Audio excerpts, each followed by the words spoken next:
Dear colleagues, good morning. Please take your seats.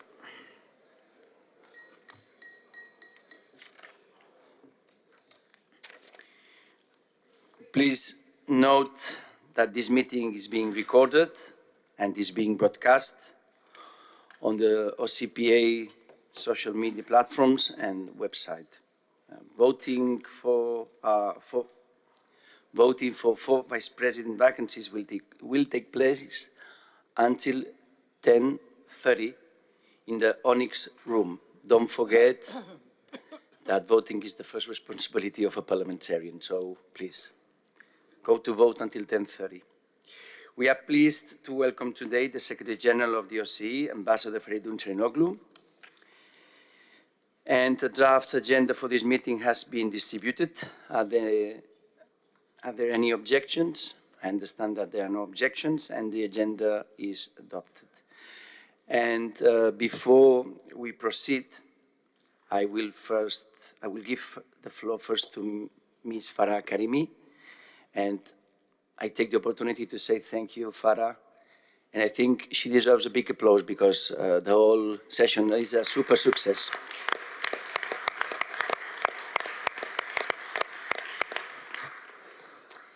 Thank you very much, Mr. President, dear Pere. Dear colleagues, I hope you have enjoyed your stay in The Hague.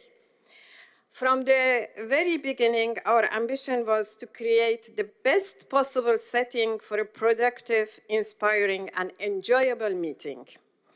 Hearing your enthusiastic feedback has meant a great deal to us, and we are sincerely grateful. But none of this happens by itself. It is the result of the dedication, professionalism, and incredible commitment of an exceptional project team who worked tirelessly behind the scenes to make this meeting a success. I would now like to invite them to the stage so we can thank them properly. Ilona Saker, come on. Dominic Weiss, Karin Zaal, Ingrid Teleburg, Diana Hall, kom maar, gaan we daar staan. Under the exceptional and inspiring leadership of Hague Kagen. Please.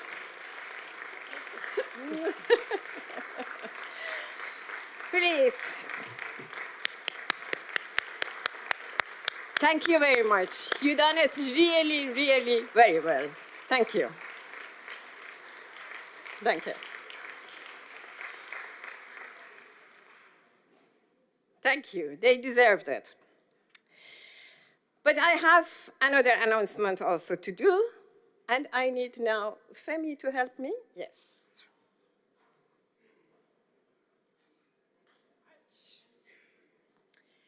So, on behalf of the Dutch delegation, I would also like to recognize one very special person. Odile Lelange, from International Secretariat. In the coming months, she will be retiring after nearly 20 years at the International Secretariat, where she has been responsible for organizing our statutory meetings with remarkable dedication and professionalism. For almost 2 decades, she has worked tirelessly behind the scenes. I mean, just you can count 2 decades, 20, and how many statutory meetings, so that's about 60, and this is going to be your last one. So I think she helped very well to make our meetings run smoothly and ensuring that everyone come together. And we are very, very grateful to your dedication, Odile. Odile, I would like also to invite you to come here and to join me. And we have a very small present on behalf of Dutch Parliament for you.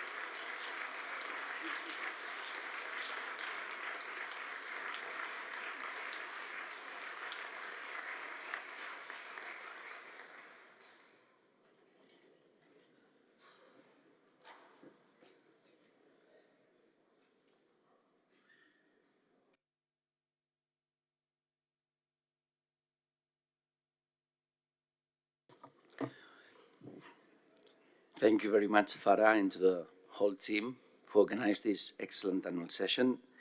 We are glad to welcome again the Secretary General of the OSCE, Mr. Secretary General. We particularly appreciate the attention that you have given the OCPA ever since you have assumed office. We thank you again for joining us today. Secretary General, you have the floor.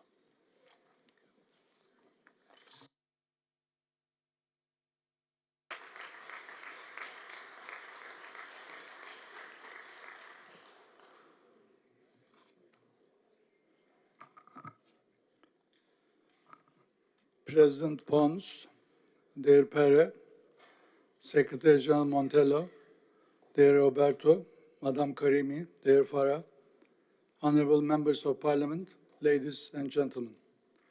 It's a pleasure to address the 33rd annual session of the OSCE Parliamentary Assembly here in The Hague, a city that hosts the International Court of Justice, and therefore it stands as a symbol of international peace, justice, and the rule of law. That symbolism matters particularly at a time of profound uncertainty for international law and for European and wider security. Dear friends, our security environment is deteriorating rapidly. It is becoming more fragmented. Geopolitical competition is intensifying and risks are growing. In such an environment, how we manage our differences matters more than ever. Therefore, dialogue matters, rules matter, shared principles matter, multilateral institutions matter. This is where the Parliamentary Assembly makes an essential contribution to the work of the OSCE. It helps preserve political dialogue across national and international divides. Because dialogue matters most, not when agreement comes easily, but when differences run deepest. It is easy to engage with those who share our views. The real challenge is to remain engaged with those we do not agree with. Because without engagement, misunderstanding grows. And where misunderstanding grows, so too do the risks of miscalculation, putting everyone's security at risk. This is why parliamentary diplomacy across the entire OSCE region matters. We have to keep channels of communication open and reopen those which have been cut, especially now when trust is so low. And we have to remind ourselves that dialogue is not a concession, it is a responsibility. Today, that responsibility is more important than ever, to build a secure future for all.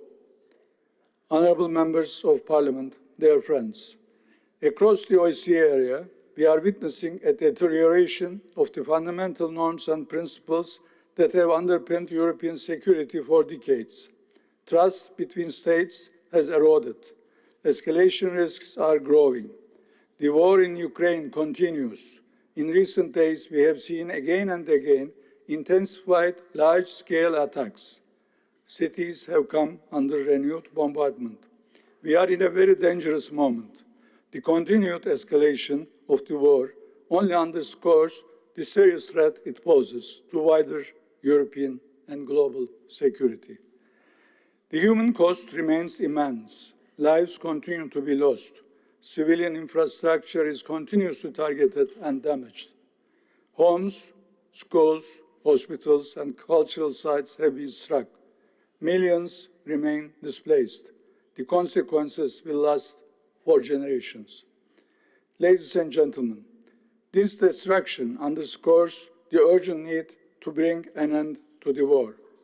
In this regard, renewed efforts for mediation, including and especially by the US administration, to reduce tensions and work towards a negotiated settlement must be supported. This requires courage and political will, sustained engagement, and a readiness to make difficult choices. Ultimately, any durable settlement will need to be agreed by the parties themselves. No agreement can succeed without their ownership. but everyone has a role to play in supporting de-escalation and in creating conditions for sustainable peace. When a negotiated settlement is reached, it will be in everyone's interest that it holds. And for it to hold, it must be credible. And for it to be credible, its implementation must be supported. This is where the OSCE can contribute. We have decades of experience in complex and contested environments. When the time comes, and if the sides need us, the OSCE will be ready. Dear friends, across the OSCE area, in response to the war, security postures are hardening. States are investing more and more in military deterrence. Global military expenditure reached almost $3 trillion in 2025, a 30% increase since 2021, and almost twice the level of military spending at the end of the Cold War. Based on this trend, global defense spending will double again by 2035, according to UN estimates. Meanwhile, investment in multilateralism, diplomacy, confidence building, arms control, and risk reduction continues to fall. This imbalance over time will become unsustainable. I understand the need in insecure times to invest more in the military. Hard capabilities can send a signal of resolve. But history has taught us that more arms alone do not produce durable security, especially if there is a lack of communication like today. Rather, they can deepen mistrust and raise the risk of miscalculation. The situation is compounded by the pace of technological change. Artificial intelligence is advancing more rapidly than the rules governing it. Cyber capabilities and autonomous systems, including drones, have fundamentally changed the speed and character of warfare. We see this every day in Ukraine, and we see it more and more around Ukraine too. At the same time, the network of arms control agreements and norms that we developed over decades has been abandoned or fallen into misuse. Their absence means that today, even small incidents can carry serious consequences. We must also acknowledge that these instruments were built for a different era. Military doctrines, capabilities, and the conduct of warfare have evolved significantly since they were negotiated. This is why adaptation is necessary, including in the OSCE's security and confidence building tools. Last month, at the OSCE Annual Security Review Conference, I outlined 5 areas where I believe progress could be made, even in the current difficult conditions, to restore a measure of stability and predictability.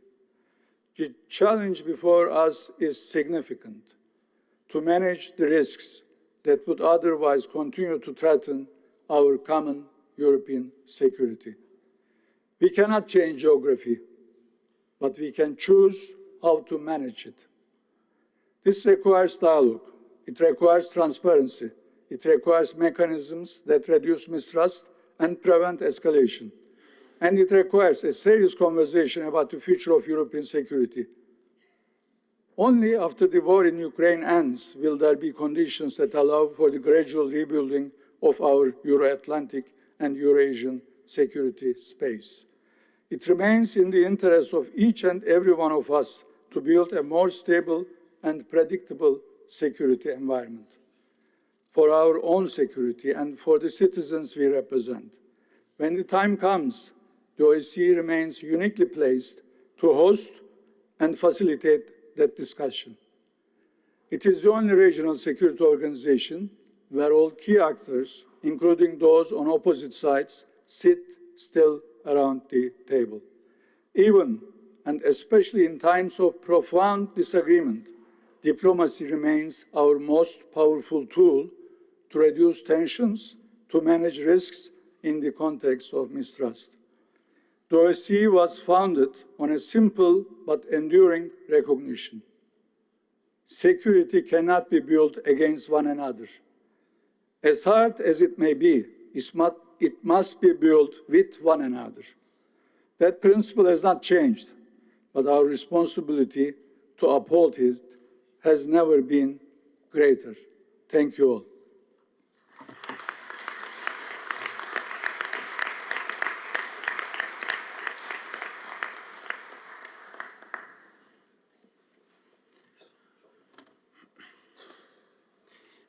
Thank you very much, Secretary General. Does anyone wish to ask a question? You can raise your hand. If there is no question, we move forward. Anybody wants to ask? Okay. So again, thank you very much, dear Secretary General. And now we have to move forward. We now come to the reports on OSCE Parliamentary Assembly activities. So I just do a short break to let the Secretary General leave.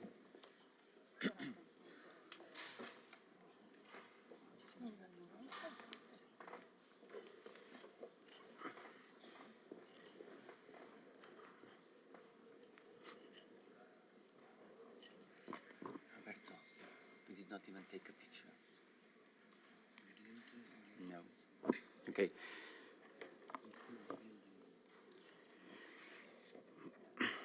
First of all, we have the reports of the election observation missions. As I explained in the standing committee, the topic of election observation is of considerable importance and touches on questions that deserve the broadest engagement from our membership. For that reason, I decided that discussions on this matter would take place in plenary. This will allow for wider and more plural debate. This spring, we observed parliamentary elections in Hungary and Armenia, and since our last meeting, the final report on the parliamentary elections in Moldova, held on 28 September 2025. It has also been released. We will therefore also discuss this election under this agenda item as well. I give the floor to Paula Cardoso from Portugal to report on the parliamentary elections in Moldova. Thank you, Mr. President. Dear colleagues, I am pleased to inform you that the ODIHR final report on the 28 September parliamentary elections in Moldova has now been published and is available in our annual section folder. It builds on the statement of preliminary findings and conclusions, which I had the honor to present during our standing committee meeting in Istanbul as special coordinator appointed by the OSCE chairperson in office. The report provides a comprehensive assessment of the electoral process and contains a series of recommendations aimed at further enhancing the conduct of elections in Moldova and supporting efforts to bring them fully in line with OSCE commitments and other international standards for democratic elections. In line with findings and assessments of the Election Observation Mission, ODIHR highlights in particular the need to undertake a comprehensive and inclusive reform of the electoral legal framework well in advance of the next elections, ensuring that all outstanding ODIHR recommendations are fully addressed. Strengthen legal safeguards for effective remedy in electoral disputes, ensuring that sanctions affecting political rights are subject to timely judicial review or suspended until appeals are exhausted, and that candidate registration is based on sound, relevant and sufficient evidence. Remove restrictions on the right to vote based on intellectual or physical social disability in order to ensure equal suffrage. Enhance institutional coordination and capacity among anti-corruption bodies to effectively address electoral corruption, illicit activities and voter influence. Prevent misuse of administrative resources, public funds and official position during electoral periods. Improve transparency and coordination in countering disinformation, including public reporting on content removal requests, and ensuring voters have access to timely and reliable official information. Other crucial recommendations concern the reviewing arrangements for voters in Transnistria to ensure both security and effective participation, as well as reinforcing cybersecurity, preparedness and institutional resilience, improving mechanisms for the timely and systematic removal of diseases persons from the voter register, as well as development of a code of conduct for online campaigning to address inauthentic behavior and improve integrity. Other recommendations target, among our other issues, the reinforcement of campaign finance oversight, including stronger regulation of third-party involvement and in-kind contributions, as well as the safeguarding of the media and environment. These recommendations are closely linked to the broader assessment of the electoral process, including concerns regarding legal certainty, institutional independence, equal opportunities for contestants, protection of fundamental freedoms, and public trust in the electoral system. I hope you all agree that these recommendations provide a solid and constructive basis to further support the Republic of Moldova in strengthening its democratic institutions and electoral framework, and that we should continue to advocate for their implementation in close cooperation with ODIHR and the other OSCE institutions. Let me conclude by thanking once again the authorities and the people of the Republic of Moldova for their cooperation with the International Election Observation Mission. Thank you. Thank you very much, Paula. And I give the floor to the delegation of Moldova, should you wish to comment. You have the floor. Thank you very much, Mr. President. Thank you very much, Madam Rapporteur. First of all, I would like to sincerely thank the OSCE Parliamentary Assembly Election Observation Mission for your valuable work during Moldova's parliamentary elections. You present strengthening public confidence and help protect the integrity of our democratic processes. Dear colleagues, these elections took place while Russia was waging a hybrid war against my country, against the Republic of Moldova. Moldova faced disinformation, manipulation, and illegal financing of pro-Russian political parties with money coming from Russia, including through cryptocurrencies and electronic wallets. We also faced cyber attacks, false bomb threats, paid protest, large-scale vote buying, and attempt to intimidate voters. Despite these challenges, the Moldova people defended democracy. The election and referendum in 2024 saw us important lesson. We strengthened our institution, and in the 2025 parliamentary election, Moldova was much better prepared and more resilient. The unprecedented number of international observers showed how important these elections were for Moldova and for democracy in Europe. During the last 2 years, Moldova citizens voted 3 times. 3 times they choose democracy, 3 times they choose European Union future path. Dear colleagues, your mission was much more than election observation. Your presence showed that Moldova is not alone in defending democratic values. Thank you for your professionalism, your solidarity, and your continued support. Thank you very much.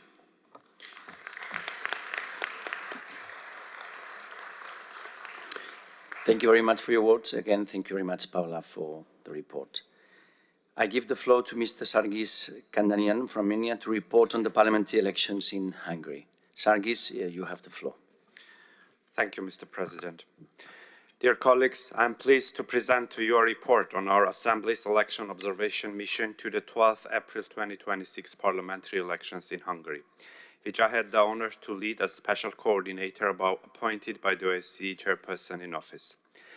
Let me first express my gratitude to the government of Hungary for the invitation to observe its electoral process in accordance with the OSCE commitments. I would like to warmly thank the very qualified and professional ODIHR team led by Owen Murphy, as well as our colleagues from the Parliamentary Assembly of the Council of Europe, with whom we cooperated closely throughout the mission. A special word of thanks goes to my dear colleague Rupa Hague, who led the OSCE-PA delegation for the constructive and fruitful cooperation. The International Election Observation Mission comprised 389 observers from 47 countries deployed across Hungary on election day, including 218 long-term and short-term observers deployed by the ODIHR and 37-member delegation from the Parliamentary Assembly of the Council of Europe. I would like to particularly commend our Assembly's strong contribution to this mission as we deployed a delegation of 134 observers, including 108 members of parliament from 38 OSCE countries. This remarkable level of engagement demonstrates the importance our Assembly attaches to democratic processes in Hungary and across the OSCE region. Our statement of preliminary findings and conclusions is available on our website. Allow me to briefly present its main conclusions. We found that the parliamentary elections were administered efficiently and professionally, and the voters were presented with a genuine choice among contestants. Active citizen engagement resulted in record voter turnout. We noted, however, that the elections were not conducted on a level playing field, as the ruling party benefited from systematic advantages that blurred the distinction between state and party. We observed that candidates were able to campaign freely, but that the campaign environment was negatively affected by divisive and fear-based rhetoric by the ruling party, including unsubstantiated claims of foreign interference advanced by the government. We highlighted the extensive misuse of public office, administrative resources, and government communication for partisan purposes, as well as a clear bias in monitor media and news coverage in favor of the ruling party.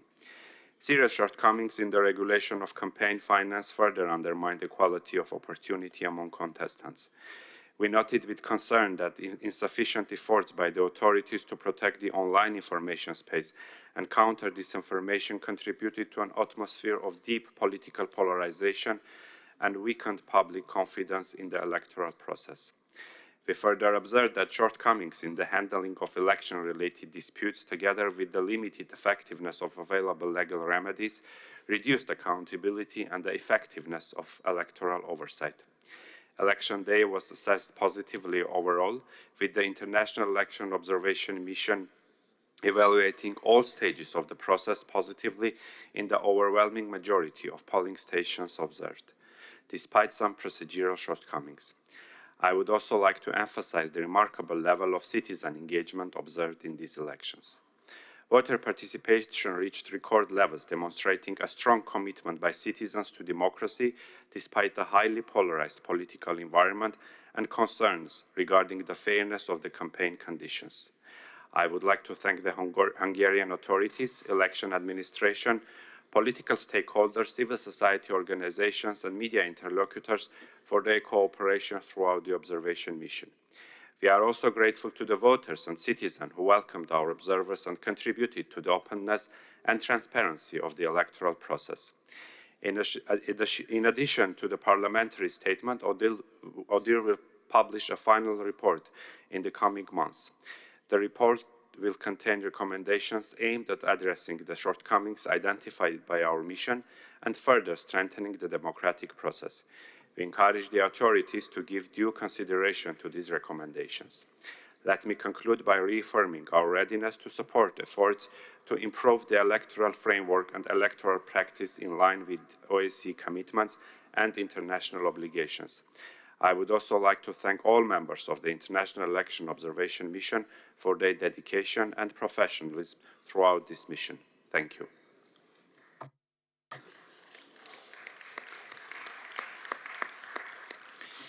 Thank you, Sargis, and thank you from my side to you and to Rupa for leading this mission. I know it was a very challenging mission, but I think it was an extremely important success for this Parliamentary Assembly. And I know that the Hungarian delegation would like to comment. So I give the floor to Mr. Joseph Celencic, Mr. Jelencic, you have the floor to comment on the Hungarian elections. Thank you, Mr. Chair. Dear colleagues, first of all, let me express how pleased am I to participate in the annual meeting of the OSCE Parliamentary Assembly as a newly elected member of the Parliament representing the TISA party. Stability, peace, and democracy are fundamental values that must be respected throughout the world. It is our shared responsibility to safeguard these values by every means at our disposal, as this report clearly demonstrates. I agree with the report's main conclusions. On 12 April 2026, Hungarians participated in the election in record numbers, and election day was orderly. However, it cannot be said that the campaign took place on a level playing field. As a newly elected member of the Hungarian National Assembly, who won single-member constituency, I witnessed firsthand many of the irregularities and shortcomings highlighted in this report before us. Allow me to draw your attention to a few of them.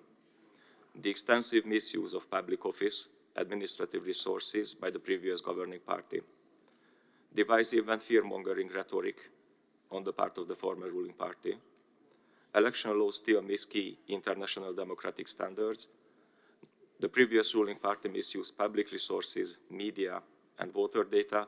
The line between the state and the ruling party was blurred. This election took place in an extremely challenging and uneven environment for the opposition. Nevertheless, democracy prevailed. The wisdom and determination of Hungarian voters brought about a historical change. Hungarians granted the TISA party a two-thirds majority in the National Assembly. The newly elected government has launched wide-ranging legislative reforms to address long-standing concerns regarding the rule of law and media freedom, including those repeatedly raised by the European Union. Our objective is to guide our country back into the European mainstream and to become a constructive and reliable European partner. Thank you for your attention.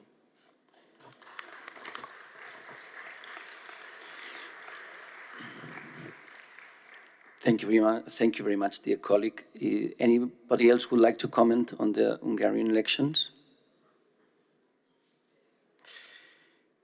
So, if not, I give the floor to Ms. Farah Karimi from the Netherlands to report on the parliamentary elections in Armenia. You have the floor, Farah. Thank you very much, Mr. President. Dear colleagues, I am pleased to present to you a report on our Assembly's election observation mission to the 7th June parliamentary elections in Armenia, which I had the honor to lead as special coordinator appointed by the OSCE chairperson in office. Let me first express my gratitude to the government of Armenia for the invitation to observe its election process in accordance with its OSCE commitments. I would also like to thank the very qualified and professional team of ODIHR observers, led by Mr. Janez Lenacic, as well as my colleagues from the Parliamentary Assembly of the Council of Europe and the European Parliament, with whom we closely cooperated throughout the mission. A special word of thanks goes to my dear Assembly colleague, Yevrosima Pejovic, who led the OSCE EPA delegation for excellent and fruitful cooperation. The International Election Observation Mission to the Armenia parliamentary elections was indeed a large joint endeavor, as it comprised a total of 457 observers from 42 countries, including 322 long-term and short-term observers deployed by the ODIHR, as well as a 27-member delegation from the Parliamentary Assembly of the Council of Europe and a 15-member delegation from the European Parliament. I would like to particularly commend our Assembly's strong contribution to this mission, as we have deployed a delegation of 93 observers in total, among which 68 members of parliament from 29 OSCE countries.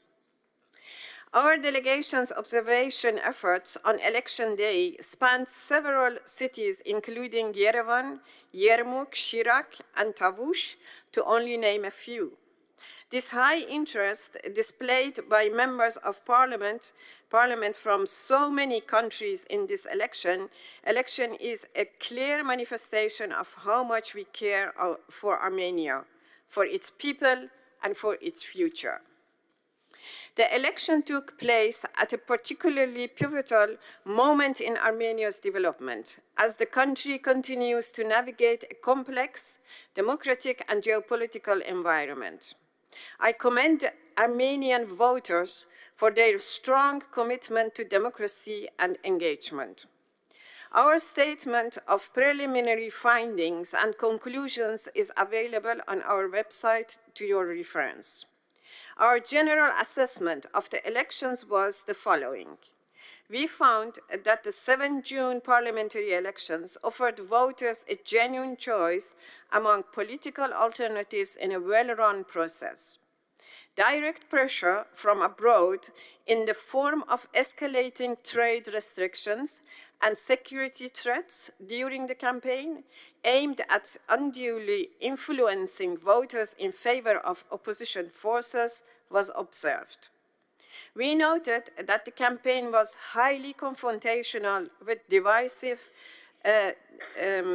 rhetoric and marked by allegations of vote buying and other electoral violations that led to numerous criminal proceedings of opposition candidates and activists, resulting in many opposition supporters refraining from actively engaging in the campaign. This, along with pressure on public sector employees to attend ruling party events and recently introduced social and economic measures, raised concerns about the equality of opportunity to campaign. We found that the legal framework provides a sound basis for democratic elections, and the election administration enjoyed stakeholders' trust. We highlighted that insufficient oversight and regulation of campaign finances limited transparency and opportunity for public scrutiny. Voters' access to impartial and reliable information was negatively impacted by the polarized media environment, biased media coverage, and a divisive online campaign with the use of manipulative content. The mission assessed the election day proceedings overwhelmingly positively in the vast majority of polling stations observed. The concentration of arrests and criminal prosecutions against opposition figures contributed to perceptions of selective justice, while a polarized media landscape, inflammatory rhetoric, misinformation, and persistent foreign pressure and interference challenged Armenia's democratic resilience and the integrity of public debate. This underscores the importance of continued efforts to strengthen democratic institutions, safeguard fundamental freedoms, and foster public trust in democratic processes.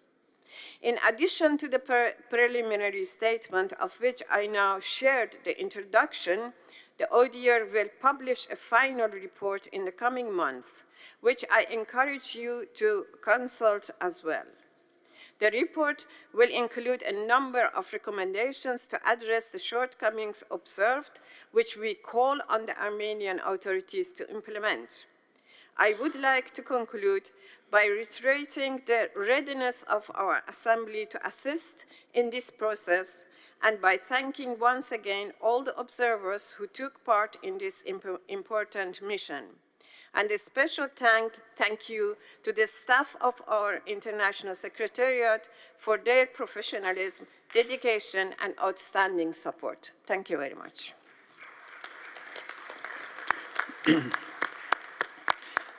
Thank you very much, dear Farah, and I give the floor to the delegation of Armenia, should you wish to comment on the report.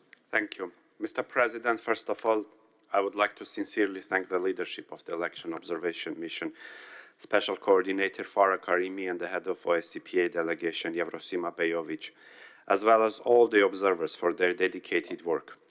Your efforts once again demonstrate the importance and value of our election observation missions and their vital role in strengthening democratic institutions.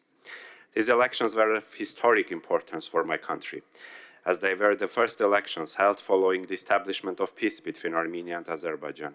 The people of Armenia went to the polls to express their support for the peace process initiated by the government. The preliminary statement presents an accurate assessment of the election.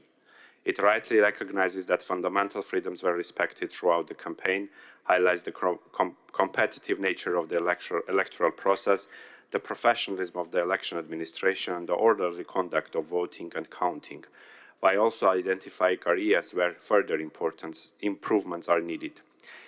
At the same time, these elections took place under unprecedented circumstances. Armenia faced an extraordinary level of disinformation, cyber attacks, and hybrid interference, originating both from within the country and from external actors.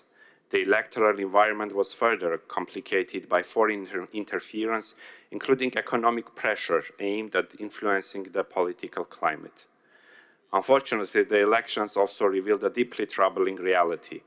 Law enforcement authorities uncovered extensive vote-buying schemes involving 3 opposition parties that sought to steal the votes of the Armenian people. Armenia knows all too well the damage caused by vote-buying and electoral fraud. Our citizens have fought a long and difficult battle to overcome those practices, and they have succeeded. It should be self-evident in any democratic society that no one, whether inside or outside the country, can manipulate the sovereign will of the people. Those responsible must be held fully accountable, and justice will be served in accordance with the law, as the people of Armenia rightly expect. Despite all these challenges, democracy proved resilient, and the will of the people prevailed.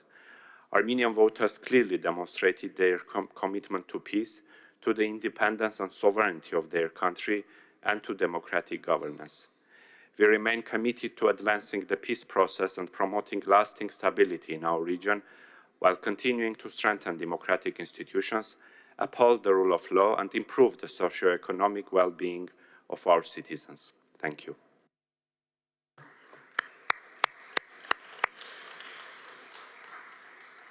Thank you very much, Sargis. I don't know if there is any other voice who would like to comment on the Armenian elections.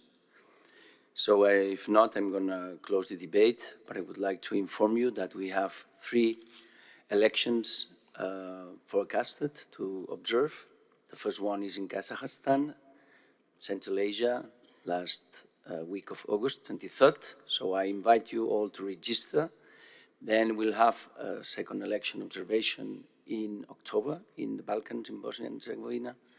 And then, of course, we have the elections, the midterm elections in the US in November. So these are the 3 electoral observations that are forecasted. So I'm now going to close this debate, and I would like to go to the reports of the ad hoc committees. So we will now hear a report from the ad hoc committee on migration, on counterterrorism, and then the parliamentary support team for Ukraine. I first give the floor to Farah Karimi to report on the work of the ad hoc committee on migration. Thank you, Mr. President, and sorry for taking again the word.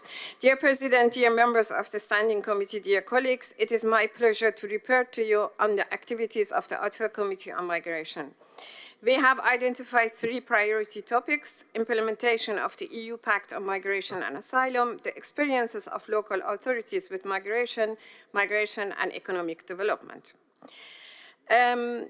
Implementation of the EU Pact on Migration and Asylum. Our main focus this past year has been on implementation of the EU Pact on Migration and Asylum and its expected impact not only on EU member states but also on non-EU countries. The pact, which entered into application on 12 June, and the new return regulation adopted last month have profound implications for people on the move and on the legislation in EU member states. We must remain particularly vigilant concerning the accelerated asylum procedures at the EU's external borders. They could potentially lead to an increase in the numbers of persons in de facto detention at the EU's external borders, including families with children. It is vital that each EU member state fulfills its obligation under the Pact to set up an independent monitoring authority to ensure that fundamental rights of persons on the move, as well as the principle of non-refoulement, are respected. Sufficient resources must also be allocated to ensure access to legal assistance and referral services, notably for vulnerable migrants such as unaccompanied minors, victims of trafficking and gender-based violence. The committee has also sought to learn more about how large urban centers, such as Istanbul and Vienna, manage migration and the role of local authorities. I also organized a series of activities focusing on the experiences of the Netherlands. On 1st of July, we held an online briefing for the committee on recent developments in migration and asylum policy in the Netherlands. The representatives of the Ministry of Asylum and Migration told us that the new border asylum procedure introduced as a result of the entry into force of the EU Pact is functioning well. They reassured us that each case will be assessed on an individual basis to assess whether the depriving of liberty is proportionate. However, I am concerned about the possibility of detaining families with children. During our meeting, we also discussed recent amendments to the Dutch Aliens Act and the two-tier system, which tightens family reunification provisions for beneficiaries of subsidiary protection. Restricting family reunification could create further obstacles for the successful integration of asylum seekers. We heard that positive developments are predominantly occurring at the local level. Amsterdam, for example, has been stepping up to address the critical issue of shortage of housing for asylum seekers. At the same time, some local governments do not want to take responsibility for providing housing as there is no legal requirement. The increasingly polarized rhetoric on migration in the Netherlands at the local level is another obstacle to integration. I would like to concur with the call made by the representative of the Dutch Council for Refugees to strengthen dialogue with civil society, who can play a critical role in monitoring implementation of the EU Pact and fostering integration. On last Sunday, we visited a new museum in Rotterdam, Phoenix, which focuses on migration and is located on the site from which, at the beginning of the last century, over 3 million people departed for North America to start a new life, which on the other side, a great many more people arrived.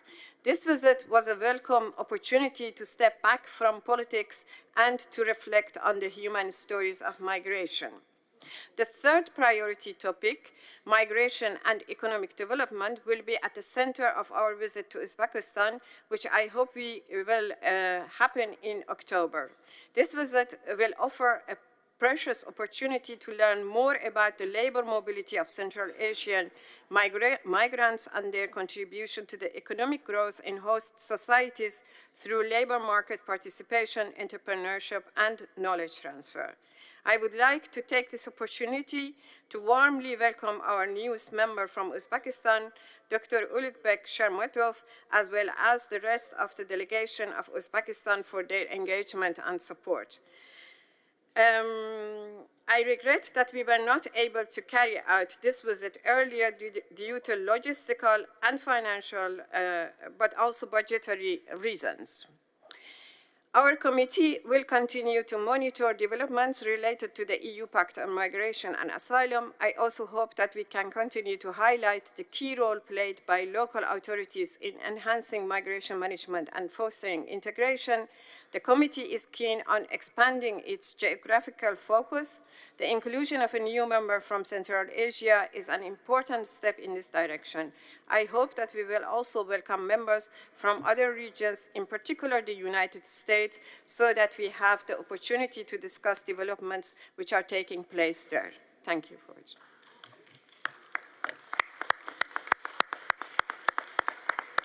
Thank you, Ms. Karimi. I don't know if there is anybody who would like to take the floor to comment. If not, I will give the floor to Mr. Kamil Aydin to report on the work of the Ad hoc Committee on Counterterrorism. You have the floor. Yes, dear Mr. President, dear Mr. Secretary General, and distinguished colleagues, I'm pleased to present the 26th report of the Ad hoc Committee on Countering Terrorism. For the past 2 years, our committee has focused on the radicalization of young people to violence and extremism, examining the role of AI and the critical importance of media and information literacy. What makes this challenge particularly acute today is where that recruitment takes place. Young people spend much of their lives online, and that is precisely where extremist actors have followed them. Just like television before it, the internet has transformed how we learn, connect, and participate in society. The benefits of a free, open, and transparent internet are immense. But just as it quickly became clear that not all television content was appropriate for all audiences, and protected viewing hours were introduced around the world to safeguard younger viewers, we must now apply the same logic to the online environment, not to restrict, but to protect. Dear colleagues, since the adoption of our 2025 resolution on preventing youth radicalization through education and media and information literacy, the committee has moved from policy discussion to practical action. The centerpiece of this effort has been the School Dialogue Initiative, developed in partnership with Next Wave's International Center for Children and Global Security. During these dialogues, students exchange views with local professionals about online threats, work in small groups to develop their own recommendations on media literacy, and share with legislators fresh perspectives on how to prevent youth radicalization to violence. To date, we have held 2 dialogues, one in Italy and the other one is in Montenegro, reaching approximately 200 students between the ages of 14 and 18. The proposals that emerged were focused on preventing radicalization in the online environment, with students asking for more support and institutional responsibility. Dear colleagues, beyond the school dialogues, the committee has remained active across the OSCE region since my last report.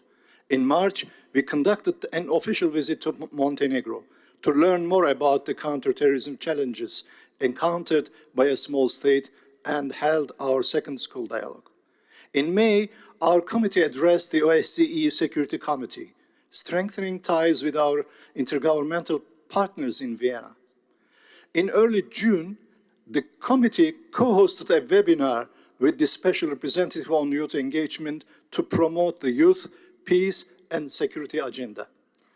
Last week, Vice Chair Emanuele Perfido showcased our parliamentary efforts to prevent online radicalization to violence at several high-level events in New York City during the United Nations Counterterrorism Week. And on Sunday, our committee gathered for the 24th time to review the latest trends in the Netherlands and consider the way forward.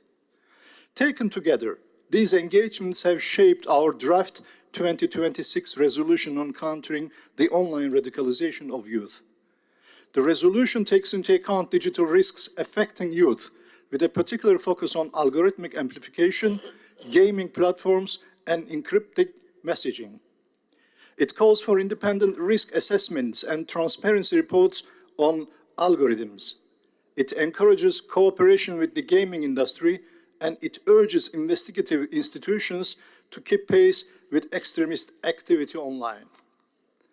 Most importantly, our resolution is shaped by international human rights law, including the rights to freedom of expression, privacy, and non-discrimination. Ultimately, the best interests of the child should always prevail, offline and online. Along with our 2024 resolution on AI and counterterrorism and our 2025 resolution on education and media literacy, this third resolution completes one of the most comprehensive and ambitious international policy frameworks addressing the complex challenges stemming from youth radicalization to violence. To conclude, I wish to thank all our members for their continued dedication and the International Secretariat for its diligent support despite limited resources. Thank you.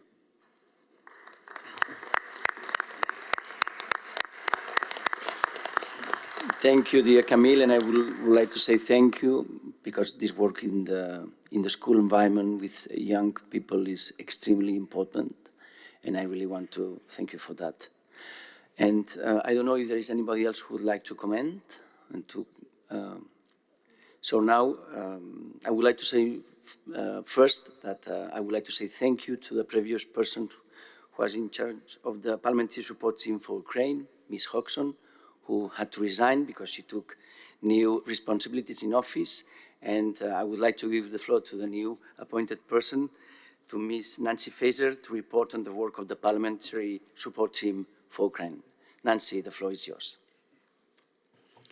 Thank you, Mr. President, distinguished colleagues, dear friends. It's an honor to present this report in my capacity as a chair of the Parliamentary Support Team for Ukraine. Let me begin by expressing my sincere gratitude to President Pons for entrusting me with this responsibility. Since my appointment in late April, I have worked closely with our co-chairs, Mikita Potorayev and Representative Joe Wilson, whose support has been very helpful. The situation in Ukraine remains extremely serious. It's horrific if you see the escalation of the Russians. Even in the last few days, a lot of Ukrainian civilians were killed. In this context, the PSTU has played an important role through its public messaging. We have issued early alerts regarding the risk of further escalations and have also expressed our support for all efforts aimed at de-escalation and negotiations, including President Zelensky's letter to the President of the Russian Federation proposing direct talks. These messages reflect our commitment to a principled and responsible approach at a moment of hidden tension. I want to acknowledge the tireless efforts of Special Envoy Karina Oedebrink, whose leadership on the issue of abducted and deported Ukrainian children has kept this grave humanitarian concern high on our agenda. Her engagement with our Ukrainian counterparts, with the International Coalition for the Return of Ukrainian Children, and with the Council of Europe and the United Nations have been exemplary. My thanks also go to Special Rapporteur Boris Dietrich for his determined advocacy on behalf of the 3 OSCE officials detained by Russia, Dmitry Shabanov, Maxim Petrov, and Vadim Golda. His work, including the side event held earlier this week, has greatly increased awareness of their situation and that of their families, who, for 5 years now, have been left in the dark about their loved ones. I would like to thank Special Rapporteur Dietrich for being the bridge between the families, government institutions, and other relevant stakeholders. And let me say I was deeply touched by the words of Mrs. Shabanov yesterday.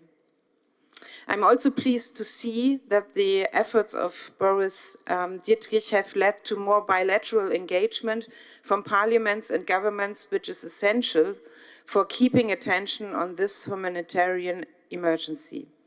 I also want to recognize the crucial important work of the OSCE Secretary General, Ambassador Feridun Zinenalolu, whose continued diplomatic efforts are vital. Our Assembly's work fully supports and complements this. I further wish to acknowledge Special Rapporteur Matti Ratner for his continued focus on the social consequences of the war and his readiness to engage directly with affected communities.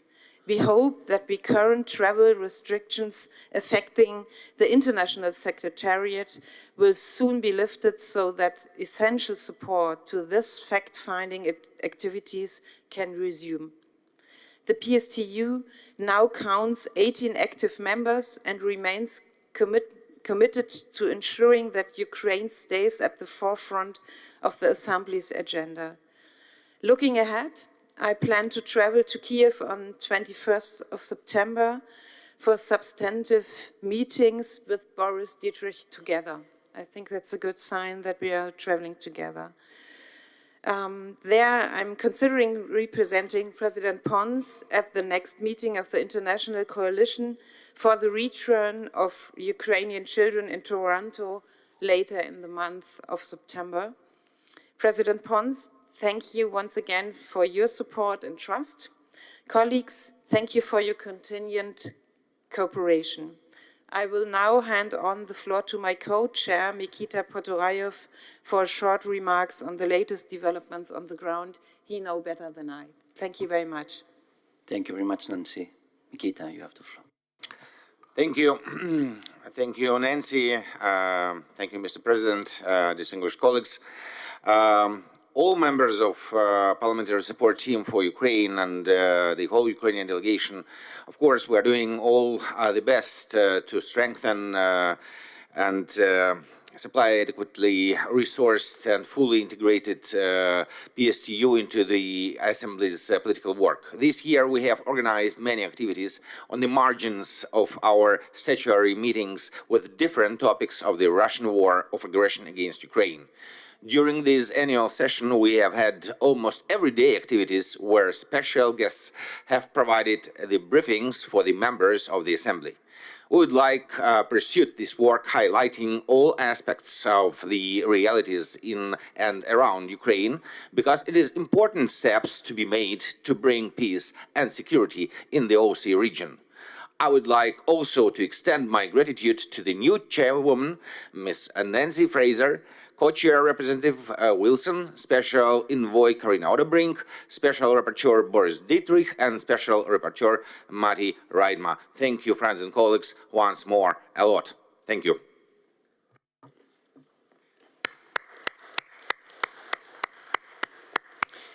Thank you very much again, Mikita, and to all the rapporteurs and to the work that you do. I don't know if there is anybody who would like to add or to comment on the report.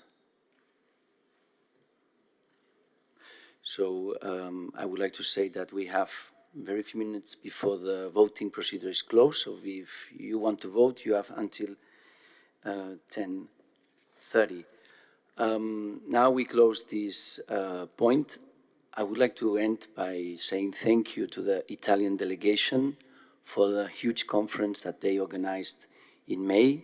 And I would like to say in the name of the Parliamentary Assembly that it was really an honor to be invited to a private visit to the Holy Father at the end of this conference. So again, thank you for the organization. Thank you for inviting such a bunch of parliamentarians. More than 100 were there. So again, thank you to the Italian delegation. So now, before we resume our open general debate, I kindly ask the members wishing to request a vote for the open general debate, a vote on a separate paragraph of the Hague Declaration, inform my advisors in advance. So thank you. If you have any vote to make on the final declaration, it would be time to make this comment to the advisors. And now we have 17 speakers left on the list. I wish to limit speaking time to 2 minutes, like yesterday. So the first person on the list is Mr. Gaya Mamadov from Azerbaijan, and he will be followed by Mr. Fatmir Mediu from Albania. Mr. Mamadov, Mr. Gaya, you have the floor.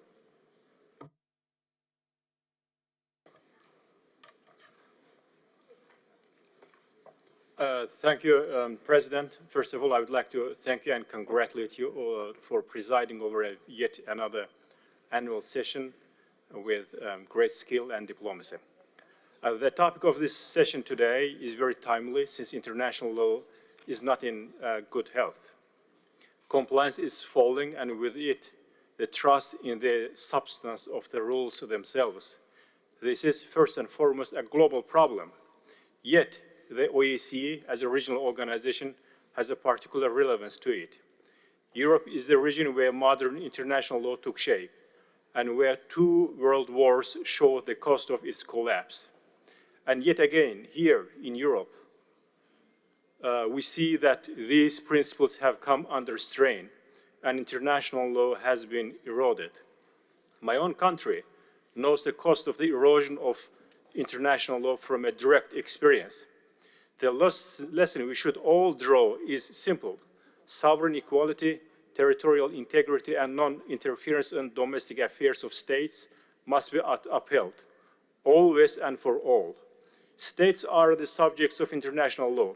We cannot strengthen the system by weakening the very actors bound to implement it.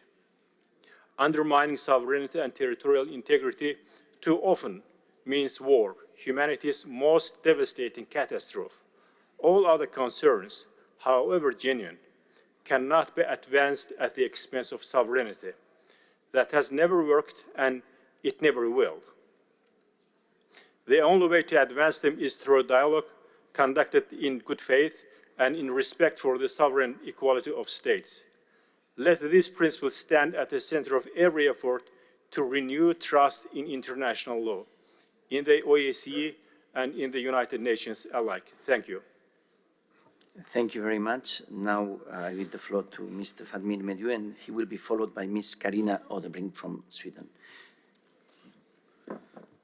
Dear colleagues, as I share the same concerns and also about international law and commitment about the shared principles, let me bring your attention to something that we have also to commit back home.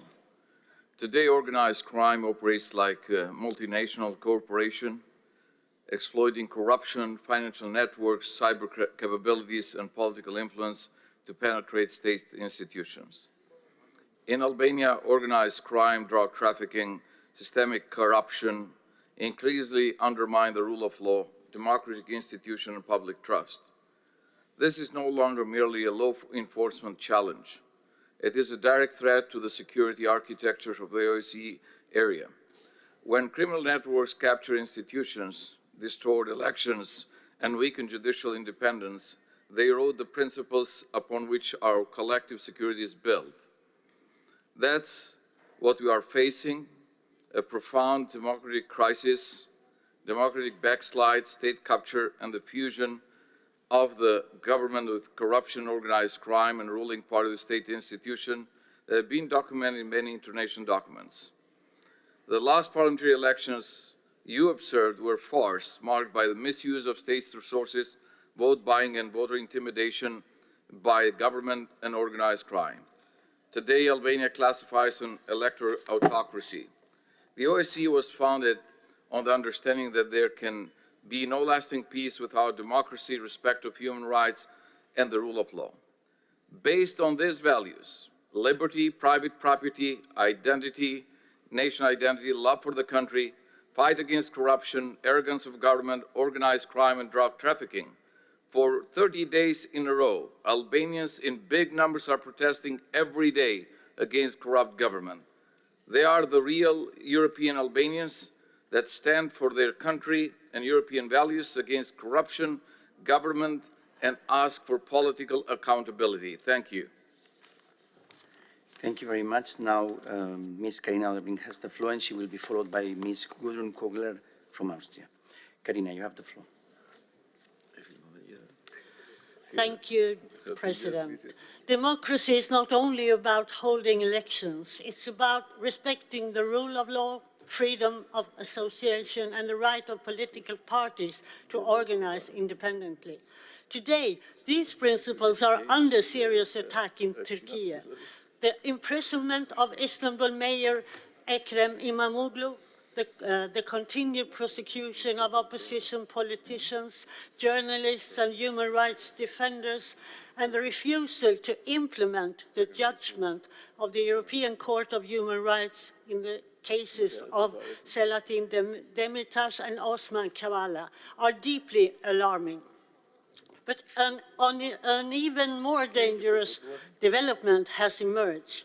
The authorities are now using the judiciary to interfere in the international affairs of the largest opposition party, CHP, Courts have overturned the party's democratically elected leadership, and police have intervened against its headquarters. This is not simply an attack on one political party. It is an attack on freedom of association, political pluralism, and the rule of law. If political parties can no longer freely choose their own leaders, how can voters be confident that the representatives they elect will be allowed to exercise the mandate they have been given? This also raises serious concerns that democratically elected members of this assembly could ultimately be prevented from fulfilling the mandate entrusted to them by the Turkish people. Strategic importance can never become an excuse for silence. Democracy, human rights, and the rule of law are not negotiable. I call on the Turkish authorities to end the political misuse of the judiciary, respect the independence of political parties, implement the judgment of European Court of Human Rights, and uphold the OSCE commitments they have freely undertaken.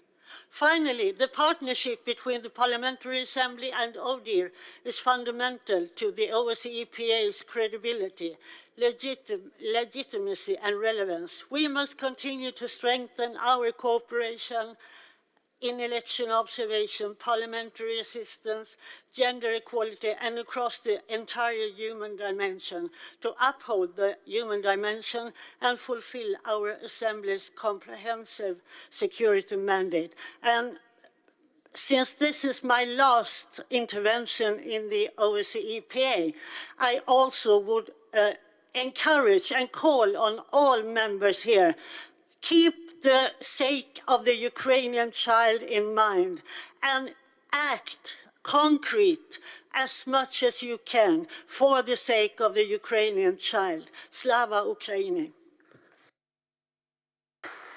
Thank you.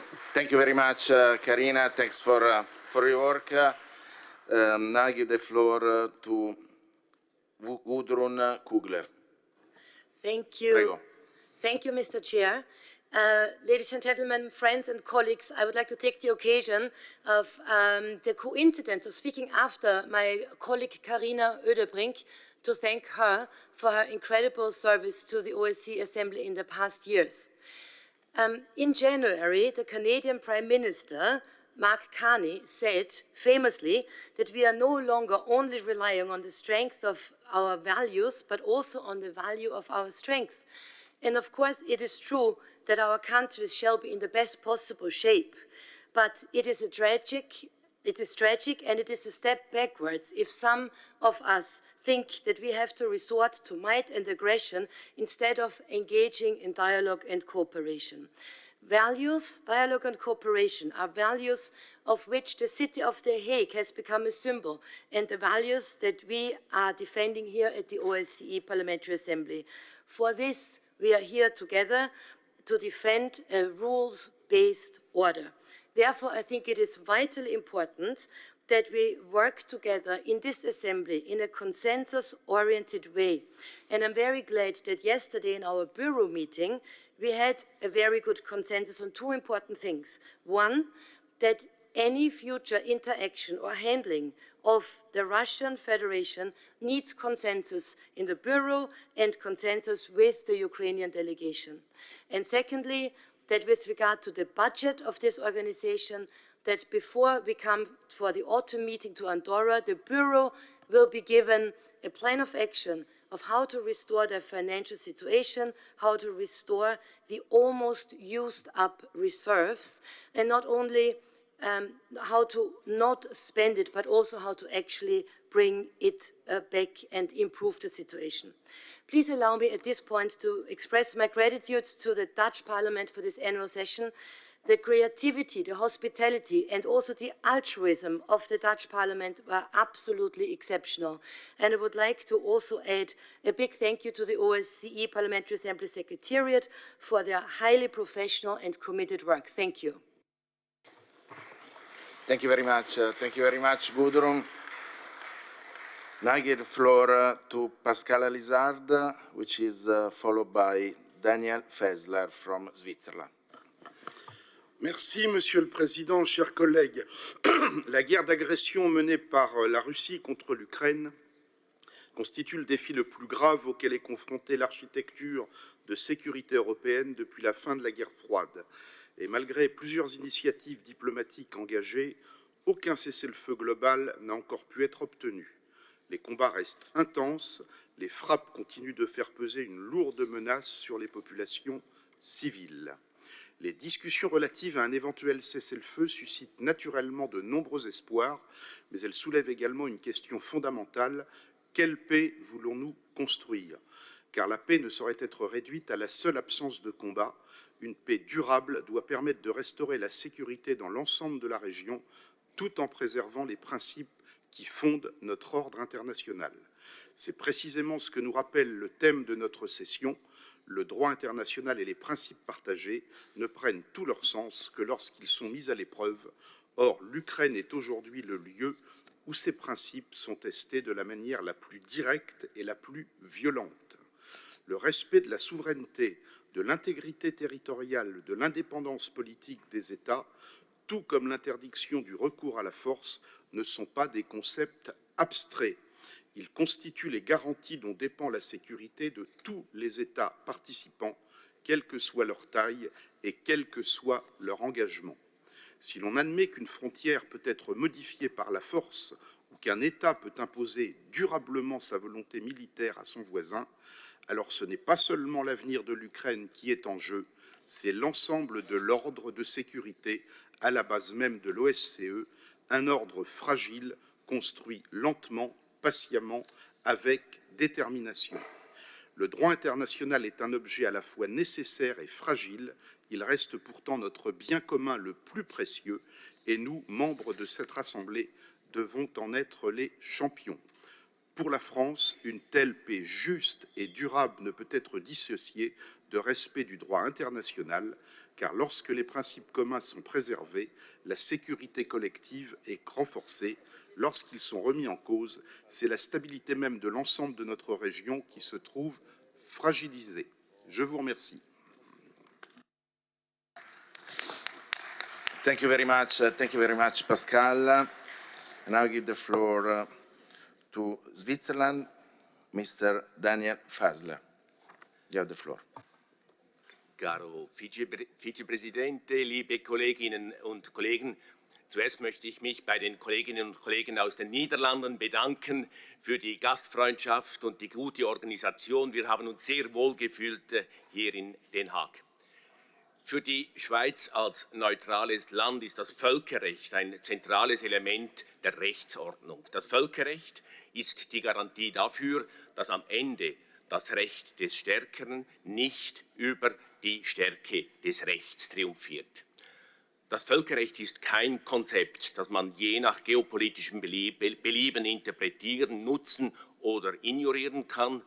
Aber leider hat die mit dem Völkerrecht geschaffene Sicherheitsarchitektur tiefe Risse bekommen.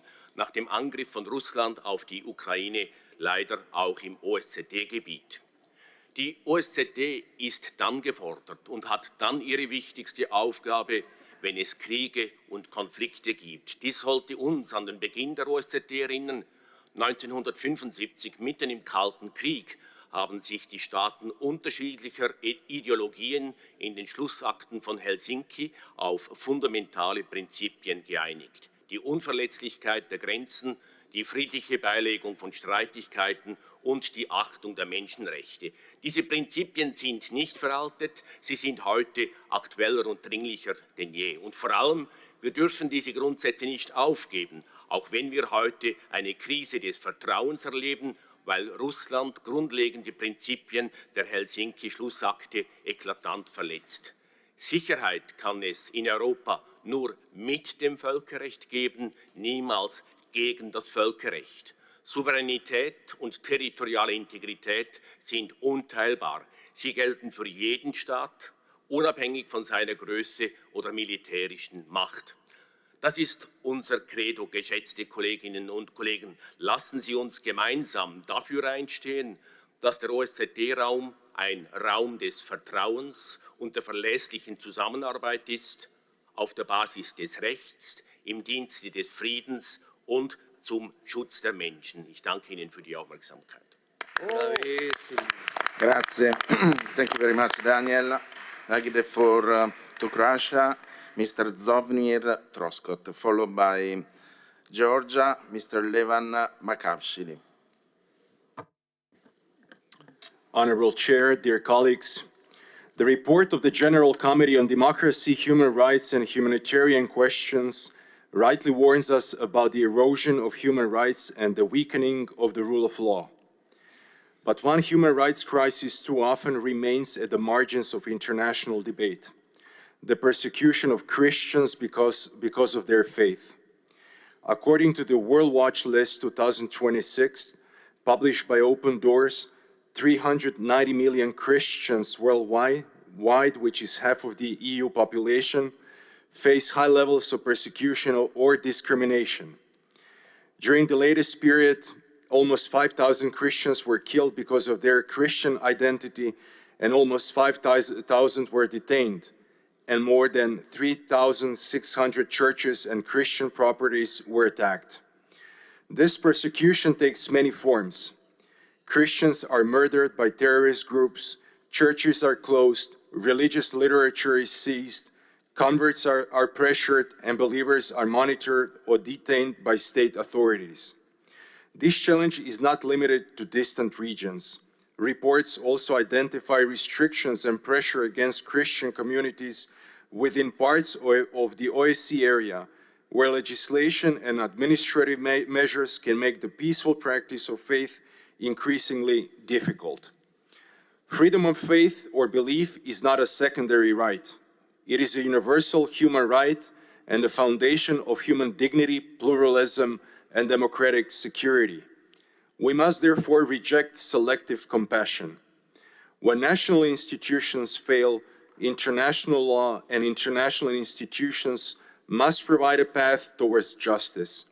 Here in The Hague, we're reminded that lasting peace cannot be built while persecution is ignored and some victims are considered less worthy of protection than others.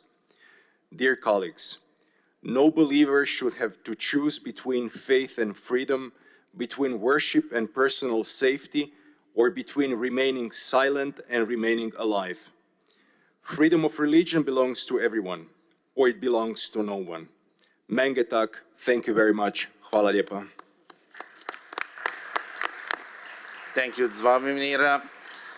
Now the floor is for Mr. Levan Makavshili, followed by Murat Baybatur from Turkey. Mr. President, the credibility of OSCE Parliamentary Assembly is not an abstract asset.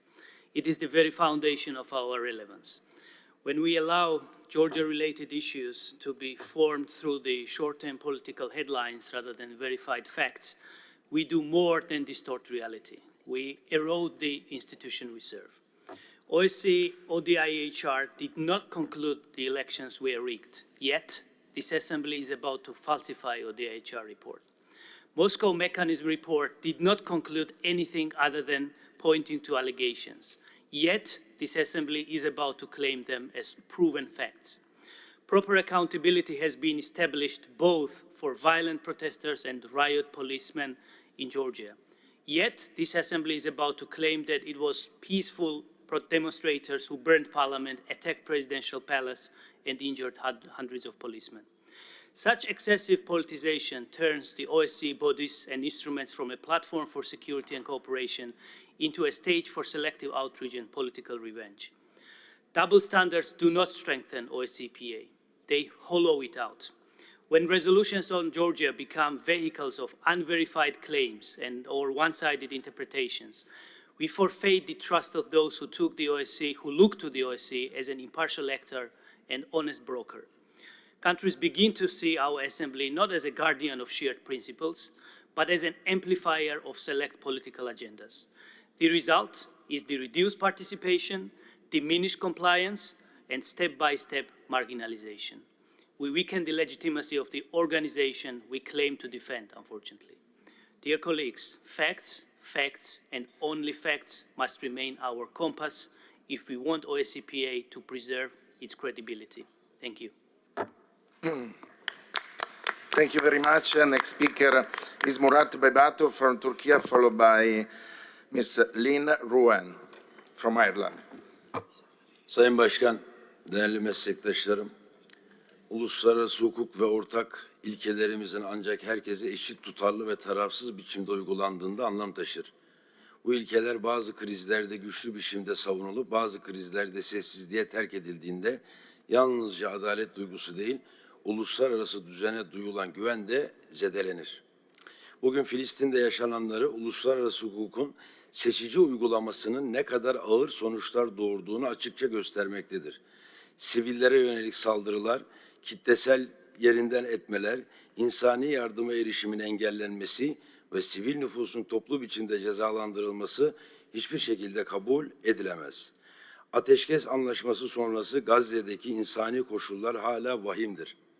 Dahası bölgede tırmanan çatışmalar uluslararası kamuoyunun dikkatini Gazze'de yaşanan felaketlerden uzaklaştırmamalıdır. Değerli Başkan, değerli arkadaşlar, İsveçli meslektaşımın demokrasi hassasiyetini anlıyorum. Fakat yerleşik demokrasilerde güçler birbirinden bağımsızdır. Dolayısıyla yasama yargıya, yargı yürütmeye müdahil olamaz. Türkiye'de son günlerde yaşanan olaylar da bu bağlamda ele alınmalıdır. Fakat gönül isterdi ki aynı demokratik ve insan hakları yanlısı tavrını sözlerinin sonunda Ukraynalı çocuklarının yanında Filistin'de de katledilen binlerce çocuk içinde kullanabilseydi daha inandırıcı olurdu diye düşünüyorum. Teşekkür ediyorum. Thank you very much, Lynn. Now, Ms. Lynn Ruan has the floor, and she will be followed by Mr. Emanuele Loperfido from Italy. Lynn, you have the floor. Thank you, Chair. This year, just last month, Irene Khan, the UN Special Rapporteur on the promotion and protection of right to freedom of opinion and expression, warned that freedom of expression is shrinking at an alarming rate amid growing political polarisation and weaponisation of justice systems. 5 activists are currently on trial in Germany for protest targeting Elbit Systems, a weapons manufacturer that supplies military equipment to the IDF. The 5 includes Daniel Tatlow-Devely, an Irish citizen, as well as citizens of Spain, Germany and the United Kingdom. The politicised nature of the trial, the conditions of the activists' detention and their treatment throughout these proceedings are deeply alarming. The decision to prosecute the activists under Section 129 of the German Criminal Code, alleging that they are members of criminal organisation and pose threat to state security, is not only disproportionate but also represents a dangerous escalation in the criminalisation of protest. This designation has been used to justify refusing bail, holding the activists in high-security prisons for more than 8 months before trial, subjecting them to prolonged solitary confinement and 23-hour lockup, and imposing highly restrictive conditions on family visits and access to legal counsel. It also exposes them to sentences of up to 5 years imprisonment for what is fundamentally an act of political protest. Collectively, these measures raise profound concerns that the instrumentalisation of criminal justice systems is suppressing dissent. At a time when democratic space is contracting across many European states, this case serves as a warning of how easily the language of national security can be used to legitimise increasingly authoritarian responses to dissent. Thank you.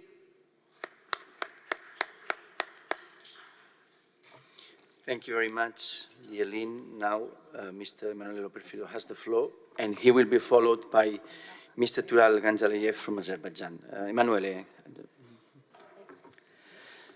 Grazie Presidente, colleghi, colleghe. Desidero innanzitutto ringraziare il Presidente Pons per la relazione presentata, una relazione politica che apprezzo anche perché consente di comprendere punti di convergenza come anche sensibilità e priorità diverse. Condivido assolutamente il richiamo ai principi dell'atto finale di Helsinki, sovranità, integrità territoriale, diritti umani, sicurezza, cooperazione. Sono principi che non appartengono soltanto alla storia della nostra organizzazione, ma che devono guidare concretamente il nostro lavoro. Accanto ai temi indicati nella relazione, noi avremmo dato una priorità maggiore al contrasto del terrorismo, all'estremismo violento, alla radicalizzazione. Terrorismo che non si manifesta soltanto in fatti eclatanti come gli attentati al Bataclan o il 7 ottobre, ma si annida, come abbiamo visto, anche nell'uso malevolo dei social network, nelle piattaforme di gaming utilizzate per proselitismo, nella propaganda che distorce la realtà, nei tentativi di condizionare la libera espressione del voto, nei cyberattacchi contro le istituzioni, economia e democrazia. Ecco, quindi aiutare i paesi partecipanti a riconoscere questi rischi significa rendere concreta la sicurezza comune. Non è limitare la libertà, ma difendere le condizioni che rendono possibile la libertà. In questo senso il lavoro del Comitato sul contrasto al terrorismo, ottimamente guidato dal collega e amico Kamilaidin, è essenziale. Gli School Dialogues sono una iniziativa educativa, uno strumento di prevenzione concreto realizzato dalla stessa nostra organizzazione. Portare istituzioni, esperti, insegnanti e studenti nello stesso luogo significa costruire consapevolezza. C'è poi un secondo punto della relazione che considero fondamentale, Presidente. Il richiamo alla necessità di non chiudere i canali del dialogo, quando questi possono contribuire a una pace giusta e duratura, senza pregiudizio per i principi fondamentali. Su questo voglio essere chiaro. Il sostegno all'Ucraina deve rimanere fermo, coerente, indefesso. L'Ucraina difende la propria libertà e il principio secondo cui i confini non si cambiano con la forza. Ma proprio perché siamo fermi sui principi, non dobbiamo avere paura del dialogo. Se esiste anche un solo spiraglio, stretto, difficile, verso la pace, senza tradire principi e senza tradire l'Ucraina, è dovere della politica e della diplomazia parlamentare sostenerlo. La Presidente del Consiglio Meloni ha dichiarato in Parlamento: sostengo da tempo la necessità di individuare una figura autorevole per portare il punto di vista dell'Europa. Se questo vale per l'Unione Europea, a maggior ragione deve valere per noi, per questa Assemblea parlamentare, nata per la sicurezza, la cooperazione e il dialogo, e ce l'ha appena detto anche il segretario generale Siniroglu. Quindi, come delegazione italiana l'abbiamo già chiesto a questo consesso, mettiamo la nostra organizzazione a disposizione per dialogare per la pace. La fermezza verso la Russia non deve trasformarsi in cecità diplomatica. L'OSCE è nelle condizioni di poterlo fare. Oggi, mentre siamo qui, in queste ore ad Ankara si svolge il vertice NATO, chiamato a dare seguito concreto agli impegni assunti proprio qua all'Aia lo scorso anno. Mi piacerebbe che anche da questa Assemblea, sempre qua dall'Aia, uscisse un messaggio concreto. Lavorare con determinazione contro terrorismo, radicalizzazione, sostenere ogni occasione di dialogo utile a porre fine al massacro di vite umane ed arrivare ad una pace giusta e duratura, perché la pace è il primo passo della sicurezza e sicurezza e cooperazione sono il cuore di questa organizzazione. Grazie. Grazie Emanuele. I would like to give the floor to Mr. Tural Garanjiliev, and then he will be followed by Mr. Seyim Torun from Turkey. Thank you, dear Mr. President. In the beginning of my statement, I would like to note that we categorically reject the unsubstantiated and unjustified claims made by Armenian MP yesterday regarding my country. Such statements should not divert the Assembly from the task of supporting the peace-building process between Armenia and Azerbaijan. Now, cher Monsieur le Président, chers collègues, aujourd'hui, je souhaite attirer votre attention sur une évolution importante qui témoigne de la contribution croissante de l'Azerbaïdjan à la coopération internationale et au dialogue multilatéral. En mai de cette année, Bakou a accueilli avec succès la 13e session du Forum urbain mondial des Nations Unies, WUF 13, réunissant plus de 45 000 participants venus de 182 pays. Il s'agit du deuxième plus grand événement international jamais organisé par l'Azerbaïdjan après la COP 29. Ce qui illustre la confiance de la communauté internationale dans la capacité de mon pays à accueillir des rendez-vous mondiaux d'envergure. L'organisation réussie de la COP 29 et de VUF 13 en l'espace de quelques mois a encore renforcé la réputation de l'Azerbaïdjan en tant que partenaire international fiable et lieu privilégié pour relever les défis mondiaux par le dialogue et la coopération. L'Azerbaïdjan est pleinement engagé en faveur du développement urbain durable, de villes résilientes, de la responsabilité environnementale et de l'amélioration de la qualité de vie de ses citoyens. Cet engagement se reflète également dans les vastes programmes de reconstruction et de réaménagement des territoires libérés, où de nouvelles villes modernes sont développées selon les principes de la durabilité, de l'innovation et de l'urbanisme intelligent. Je vous remercie pour votre attention. Merci beaucoup. Je vais passer la parole à M. Torum et après il va être suivi par M. Artem Duvnov. You have the floor. Teşekkürler Sayın Başkan. Sayın Başkan, değerli parlamenterler, gerçek güvenlik uluslararası hukukun üstünlüğüyle, egemen eşitlikle, toprak bütünlüğüne saygıyla, insan haklarıyla ve demokratik kurumların gücüyle mümkündür. Helsinki ruhu bize şunu öğretmiştir. Barış, güçlünün iradesine bırakılmayacak kadar değerlidir. Bugün bölgemizde yaşanan savaşlar, göç hareketleri, ekonomik eşitsizlikler ve demokrasiye yönelik baskılar bize bu gerçeği bir kez daha göstermektedir. Biz parlamenterler olarak yalnızca hükümetlerin kararlarını izleyen aktörler değiliz. Haklarımızın vicdanını ve ortak geleceğini de temsil ediyoruz. Bu nedenle görevimiz uluslararası hukuku yalnızca ihlal edildiğinde aynı kararlılıkla ses yükseltmektir. Bu bakımdan Ukrayna ve Gazze'ye aynı samimiyet ve kararlılıkla sahip çıkmalıyız. Ukrayna'da devam eden savaşın ve Filistin'de yaşanan insani felaketin artık son bulması gerekmektedir. Nerede yaşanırsa yaşansın, sivil ölümlerin durması, çocukların, kadınların, masum insanların hedef olmaktan çıkarılması ve sorunların uluslararası hukuk temelinde adil, kalıcı ve barışçıl yollarla çözülmesi hepimizin ortak sorumluluğudur. Bu çerçevede Agit coğrafyasında ve hatta komşu coğrafyalarda yaşanan her kriz bize aynı sorumluluğu yüklemektedir.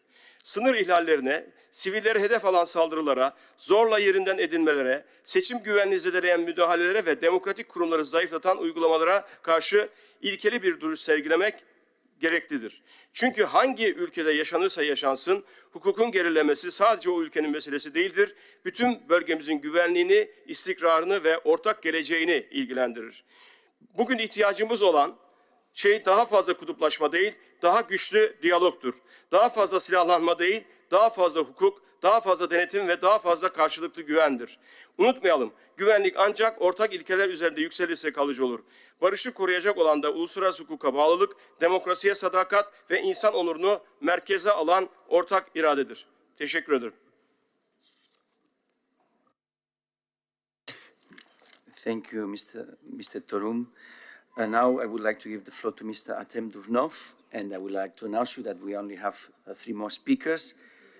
So first, Mr. Duvnov, after Mr. Radoslav Fogel from Poland, Ms. Eka Sepashvili from Georgia, and Mr. Evgenio Zofili will close this general debate. So now, Mr. Artem Duvnov has the floor from Ukraine. Thank you, Mr. President, distinguished colleagues. I remember your first statement after your election as president of OSCE Parliamentary Assembly. It was about Ukraine. It was about the protection of civilians, the defense of international law, and the shared responsibility of uphold the principles upon which organization was founded. I also remember your address to the Ukrainian Parliament, the Verkhovna Rada of Ukraine, where you reminded that Ukraine fight is common fight because it is a fight for democracy, international law, and European security. But, dear colleagues, yesterday, when we all were safely sleeping in our hotels and apartments, Ukraine was under attack. All the biggest cities, including my native city, the capital of Ukraine, the capital of the biggest European country, was under attack. Ballistic missiles, cruise missiles, all over the bombers, Last week, we were attacked for the second time, and it is only Wednesday today. At least 16 people were killed on Monday. At least 2 people were killed this night, and we don't know the exact number yet. I want my message not to be the message. I want it to be the call for the action for all of you after you come tomorrow to your native countries, to talk to your governments, to push your governments, to persuade your governments to increase the help, to increase the transmission of the air defense, to increase the enrollment of the sanctions and increasing those sanctions which are also already imposed, to make Putin regime understand that he needs to finish this cruel and senseless war. Thank you. Slava Ukraini.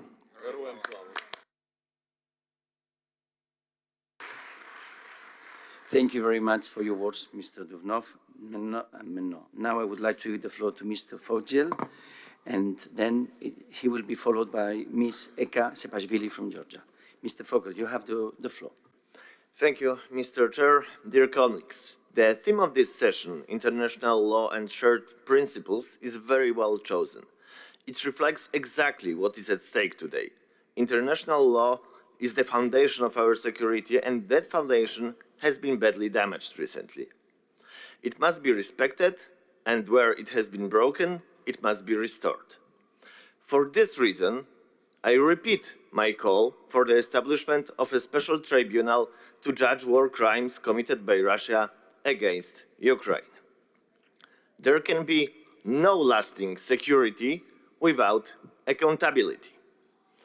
At the same time, international law cannot exist in a vacuum. It depends on principles that we are all supposed to share, and I mean here the very basic ones.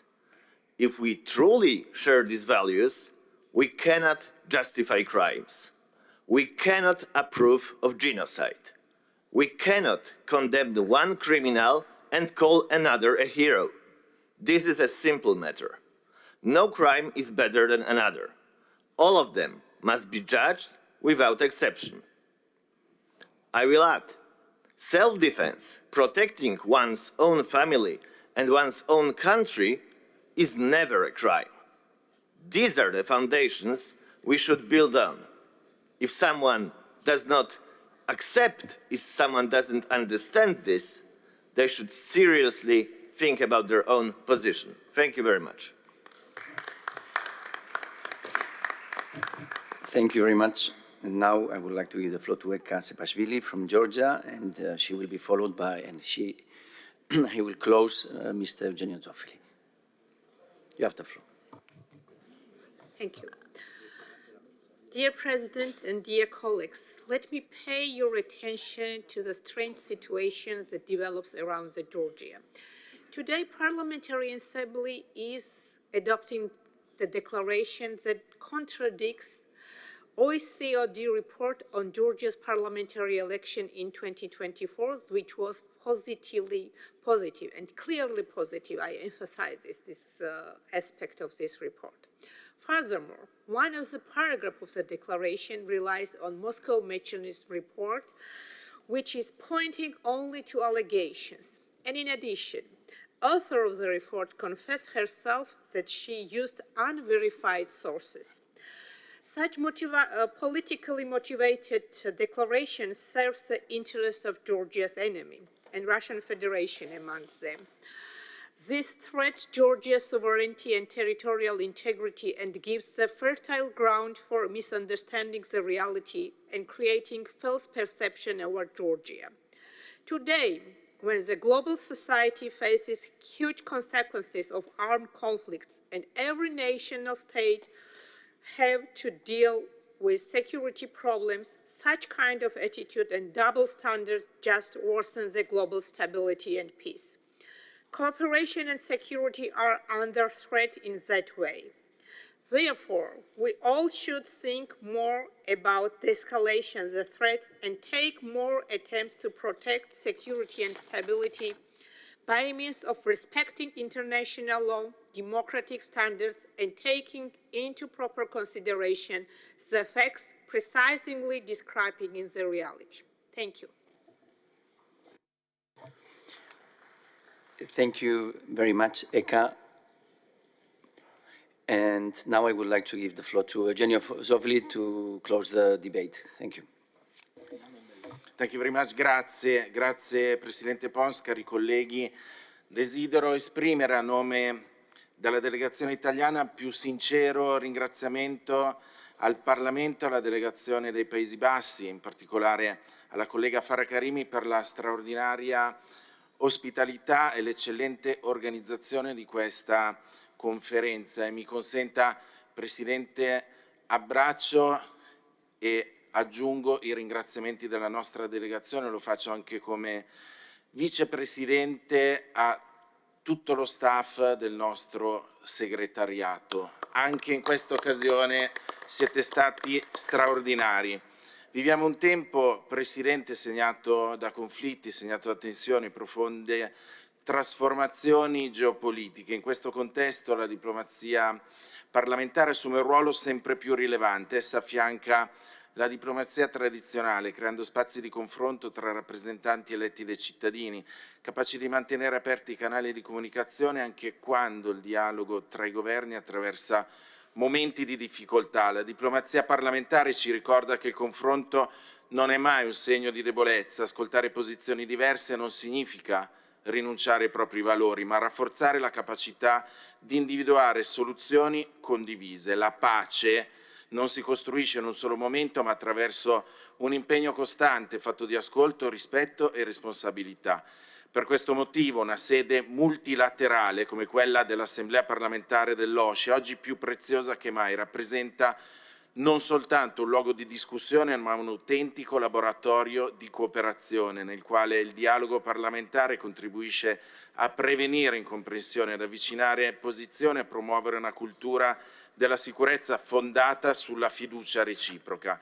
In questo spirito desidero richiamare le parole di Papa Leone XIV, che ha definito la pace disarmata e disarmante, umile e perseverante. È un'espressione che racchiude un messaggio universale. La pace si costruisce ogni giorno attraverso l'ascolto, il rispetto reciproco e la volontà di comprendere le ragioni dell'altro. Ed è lo scopo per cui è nata l'OSCE.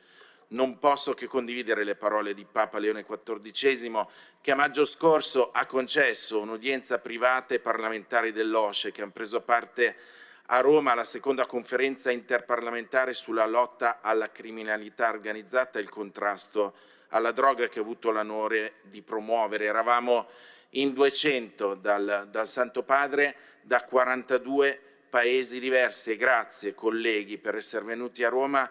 È stato emozionante, Presidente, vivere insieme questo momento unico e storico al Vaticano per la nostra Assemblea parlamentare. Vi ringrazio anche per l'approvazione del tema supplementare che ho presentato sul contrasto al traffico di droga, e il vostro voto unanime, Presidente, di tutta l'Assemblea è un colpo mortale a ogni mafia e ai venditori di morte. Concludo, continuiamo colleghi quindi a credere nell'OSCE, nella forza del confronto e nella responsabilità che i nostri parlamenti hanno nei confronti dei cittadini che rappresentiamo, perché il dialogo che riusciamo a costruire oggi può diventare il fondamento della pace domani. Grazie Presidente, grazie a tutti.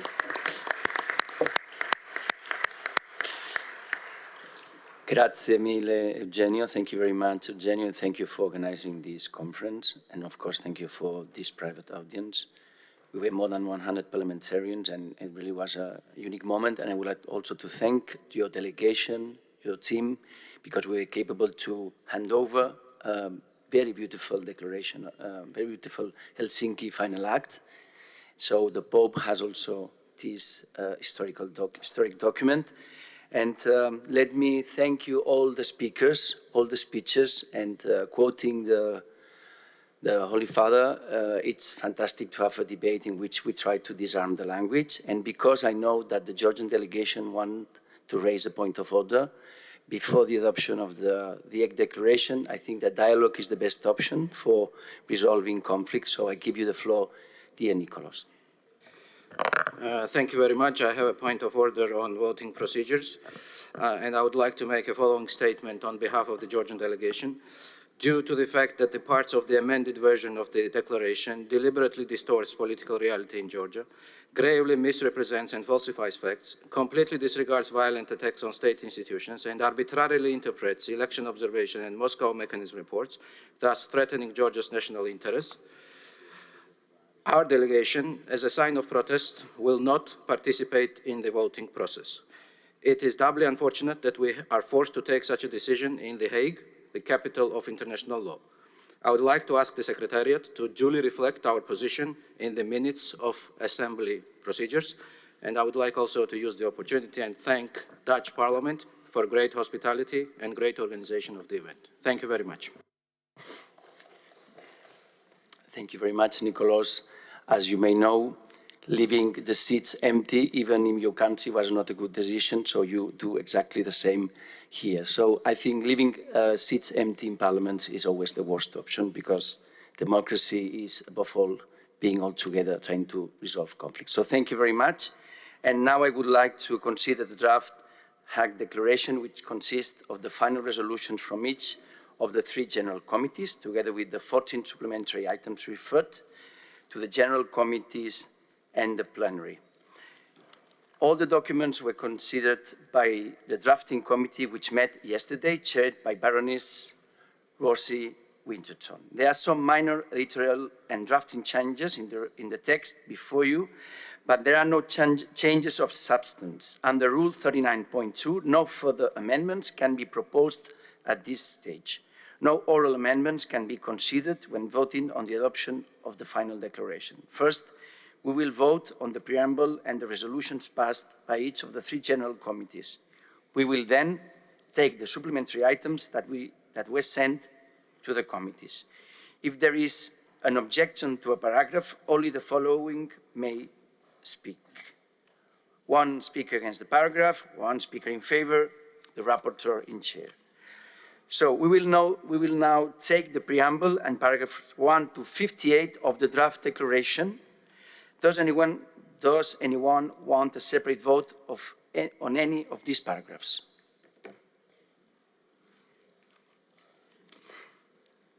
So the preamble and paragraph 1 to 58 are agreed to. We will now take paragraphs 59 to 129 of the draft declaration. Does anyone want a separate vote on any of these paragraphs? So paragraphs 59 to 129 are agreed to. We will now take paragraphs 130 to 216 of the draft declaration. Does anyone want a separate vote on any of these paragraphs? Paragraphs 130 to 216 are agreed to. We now come to consider the supplementary items. In the plenary, we have already agreed to supplementary items 15 and 7 on crimes against humanity and war crimes committed by the Russian Federation, the need to release prisoners of war and civilian detainees, and to ensure the return of Ukrainian children, international justice, humanitarian law, and human rights as the foundations of lasting peace and security in the OSCE region. So we will now move straight to the supplementary items from the 3 general committees. Countering the online radicalization of youth, is the Assembly content to consider the resolution as a whole? So we will take the resolution as a whole. Thank you. The resolution is agreed to. Strengthening a comprehensive, cooperative, and people-centered approach to combating drug trafficking and drug use, and fighting organized crime and all forms of mafia in the OSCE area. Is the Assembly content to consider the resolution as a whole? So the resolution is agreed to as a whole. Ukraine as an indispensable security provider. Is the Assembly content to consider the resolution as a whole?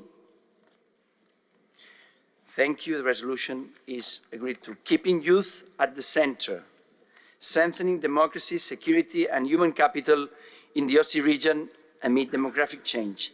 Is the Assembly content to consider the resolution as a whole? Thank you. The resolution is agreed to. Countering international financial repression and the weaponizing of Interpol executive management and cybersecurity. Is the Assembly content to consider the resolution as a whole? Thank you. The resolution is agreed to. Advancing cooperation in the governance of artificial intelligence within the OSCE region. Is the Assembly content to consider the resolution as a whole? So, thank you. The resolution is agreed to. Youth perspective on affordable housing as a pillar of youth, peace and security agenda in the OSCE region. Is the Assembly content to consider the resolution as a whole? Thank you. The resolution is agreed to. And human trafficking and modern slavery, fostering dialogue and deepening cooperation across OSCE participant states. If the Assembly content to consider the resolution as a whole, I imagine yes, so the resolution is agreed to as a whole. Holding election integrity and fundamental freedom in Georgia. Is the Assembly content to consider the resolution as a whole? So we will take the resolution content as a whole, and it's agreed. Ongoing war crimes against media workers and violations of their rights during the Russian Federation war of aggression against Ukraine. Is the Assembly content to consider the resolution as a whole? I see that it's agreed to as a whole. The situation in Belarus in the context of regional security, transnational repression and human rights. Is the Assembly content to consider the resolution as a whole? So thank you. The resolution is agreed to as a whole. The situation of national minorities and indigenous peoples in the Russian Federation. Is the Assembly content to consider the resolution as a whole? So let's proceed and let's agree that is approved as a whole. And now let's go to the final vote on the Hague Declaration. We will now consider the Hague Declaration as amended and as a whole. Is there any objection to the Hague Declaration as amended as a whole? So the Hague Declaration is adopted.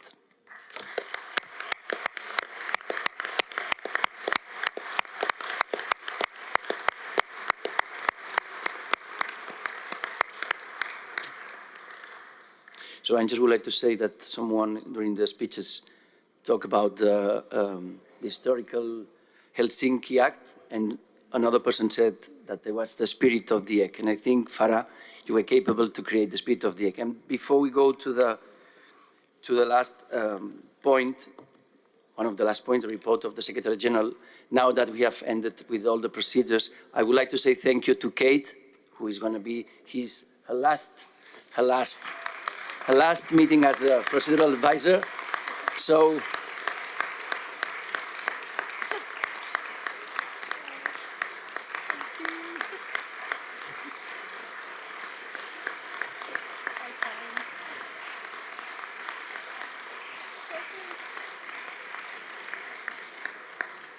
they are the ones doing the real job, because I'm just reading what they prepared. So this is the work. Really, really, really thank you. So now I would like to give the floor to the Secretary General, Roberto Montella. Roberto, you have the floor.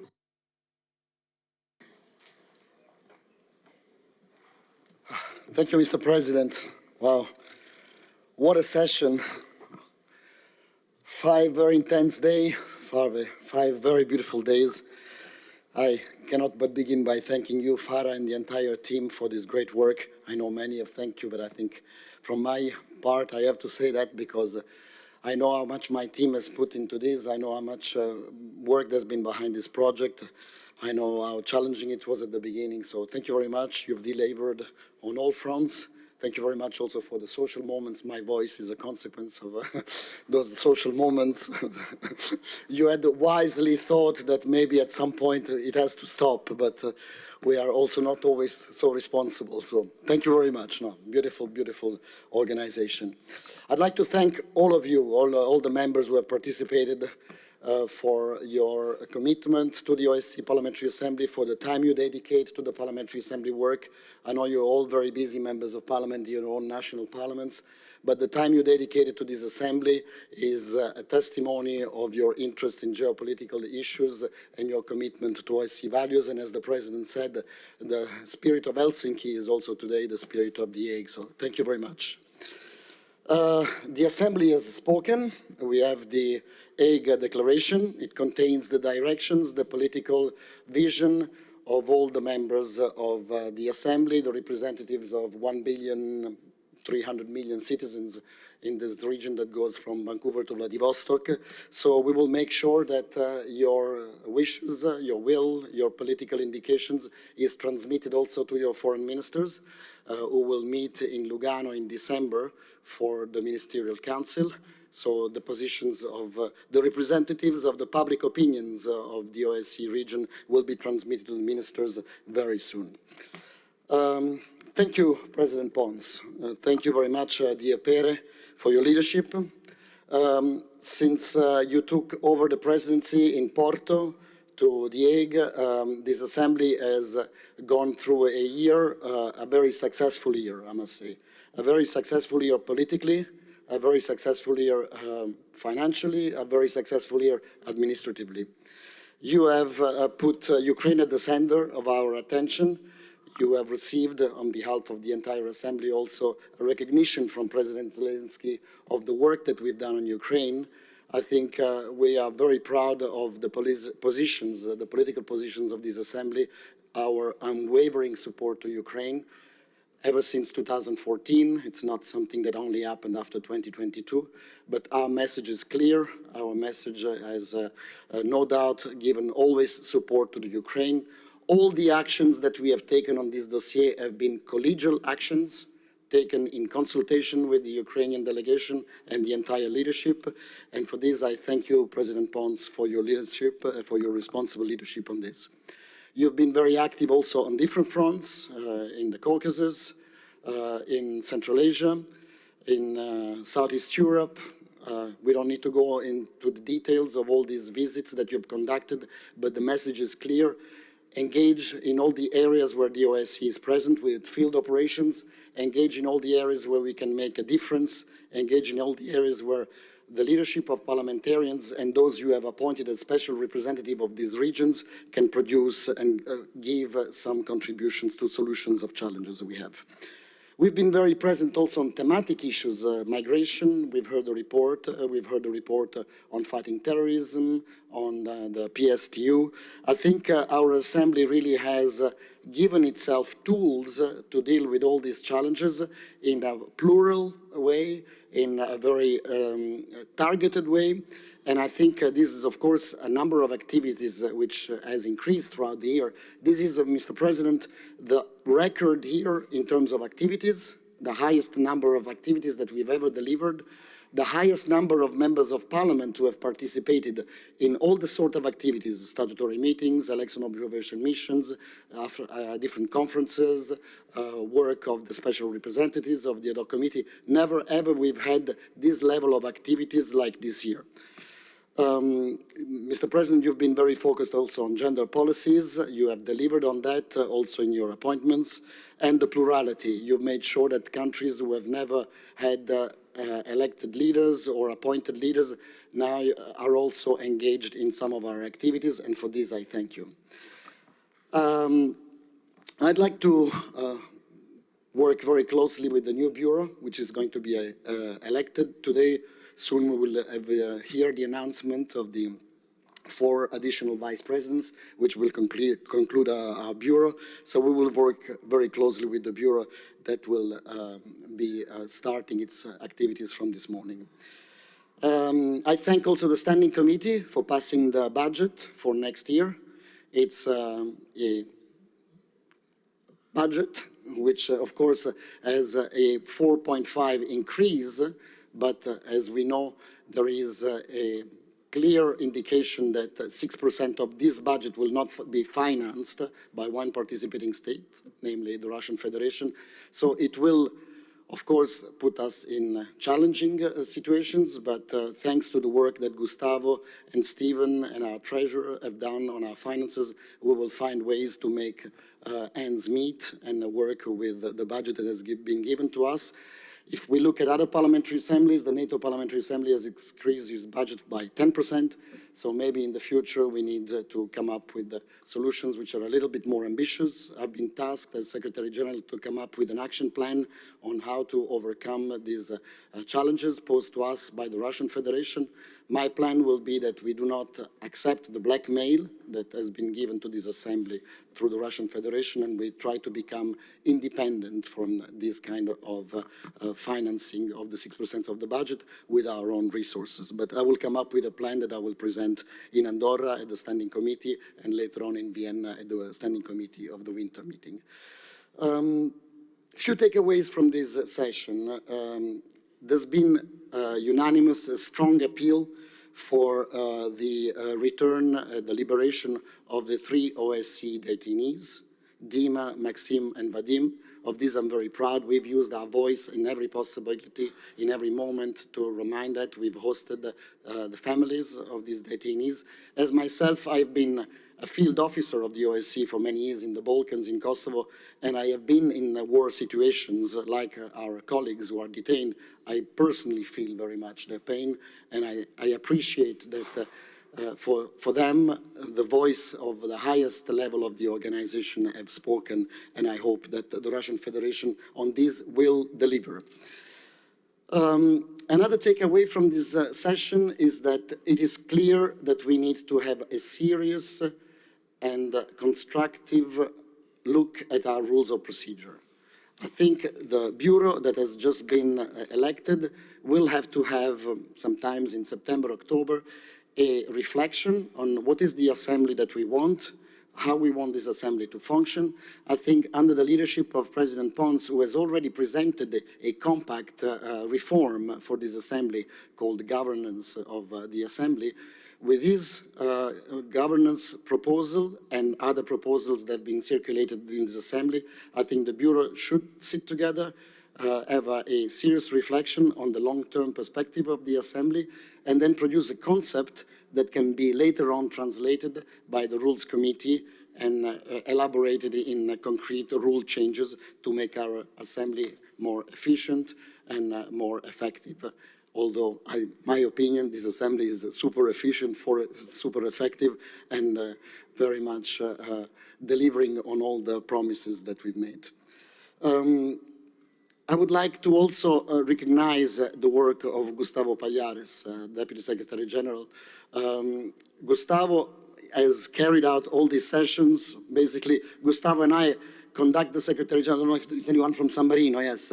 A little bit like I Capitani Reggenti, we say in San Marino. You know, so Gustavo and I carry this assembly, sharing responsibilities, but carrying this General Assembly, the statutory meetings, is fully Gustavo's responsibility. Or, I mean, it's my responsibility with full Gustavo's credit and Gustavo's success in delivering on this. And for this, Gustavo, I'd really like that the entire Assembly recognizes your work.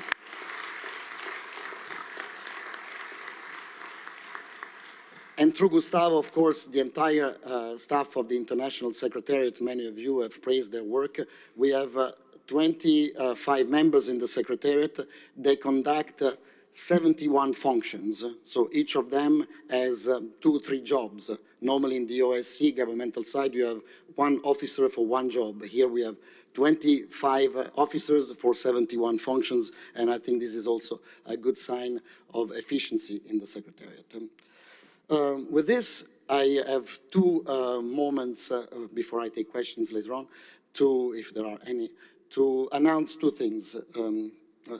En premier, je veux appeler ici, sur le podium, Pascal Alizard, sénateur Pascal Alizard, qui va laisser cette Assemblée à la fin de septembre, je crois. Pascal Alizard a travaillé dans l'Assemblée parlementaire pour beaucoup d'années. Il a été vice-président, il a été special representative sur la Méditerranée, il est le président du comité sur les règles, il a été chef de mission électorale, special coordinator. Il a vraiment imprimé dans cette Assemblée une leadership calme, sage, qui nous a aidés dans un moment difficile. Donc, je te remercie, Pascal, et peut-être si tu veux dire un mot, si tu as envie d'en dire un mot, puis après je continue. Merci, Pascal.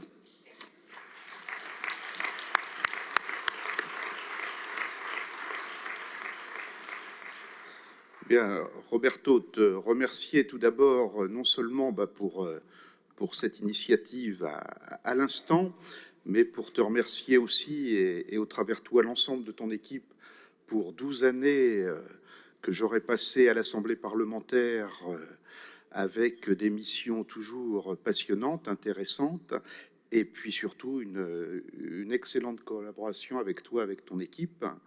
Je voudrais remercier aussi le président Pérez-Ponce et au travers lui, ses prédécesseurs. J'aurais travaillé avec 6 présidents successifs et je crois qu'effectivement, nous avons les uns et les autres la chance de participer à une assemblée ouverte, extrêmement représentative de la diversité de nos pays et de nos opinions. Et si j'avais un seul message, faites en sorte de conserver cela. C'est très important et peut-être encore plus important dans la période difficile que nous traversons. Voilà, pour moi, c'était 12 belles années et merci pour tout et bonne continuation.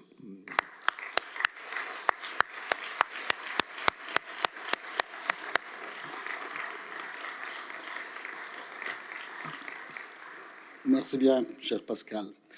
Before I conclude, there is one very special colleague of the International Secretariat.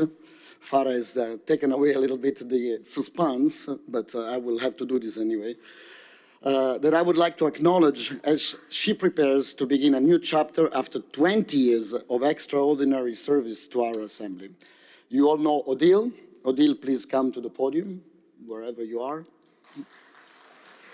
No, Odile. Odile. Where is Odile? Yeah. Where is Odile? There you are. Je vais peut-être remonter à ma place. Non, tu restes là parce que je te donne quelque chose. Et elle est française. Ah oui. You all know Odile. For 2 decades, she has been one of the most familiar and reassuring faces of the International Secretariat, working behind the scenes, creating the spaces where we debate.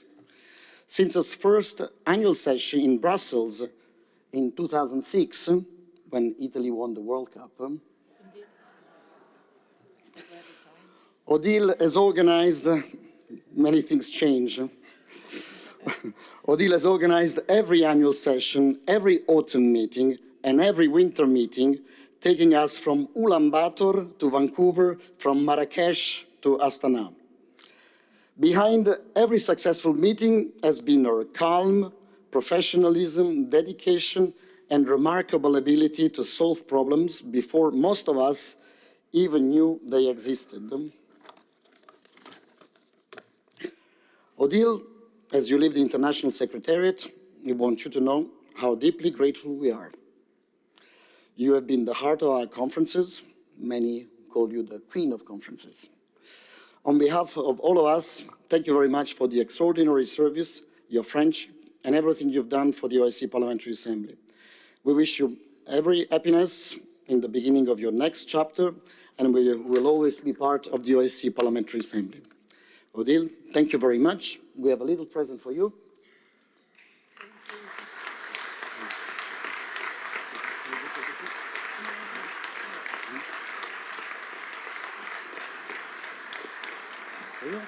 And Pascal.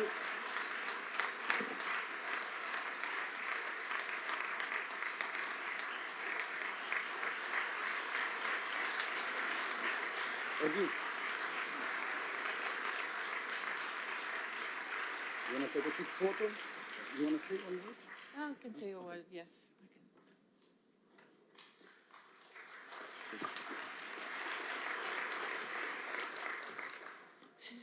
It's, I think, the first time where I am allowed to take the floor. In 20 years, things happen. I will do it in my special English, but I could also do it in French for, my French interpreters who are doing a great job, who have been also supporting all the conferences. I think it's very important for everyone to be reminded of the work of the many, many people who are making it possible for you to gather in these marvelous, wonderful places.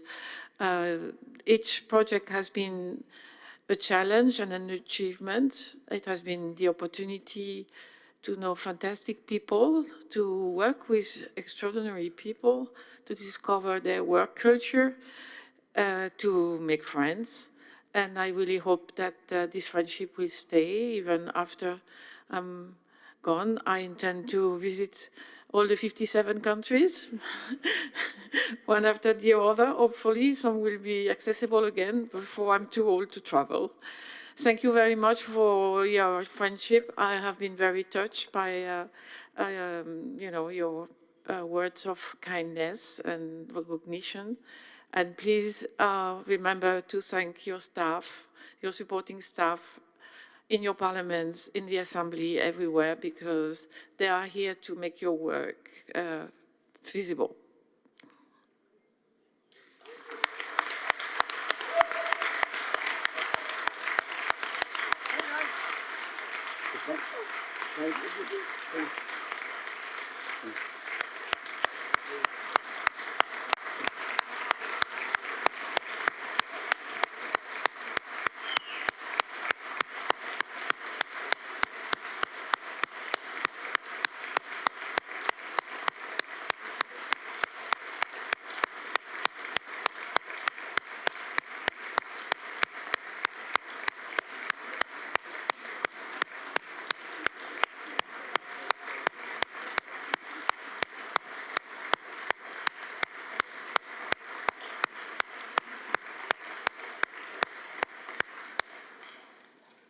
Thank you. This concludes my report. Mr. President, back to you.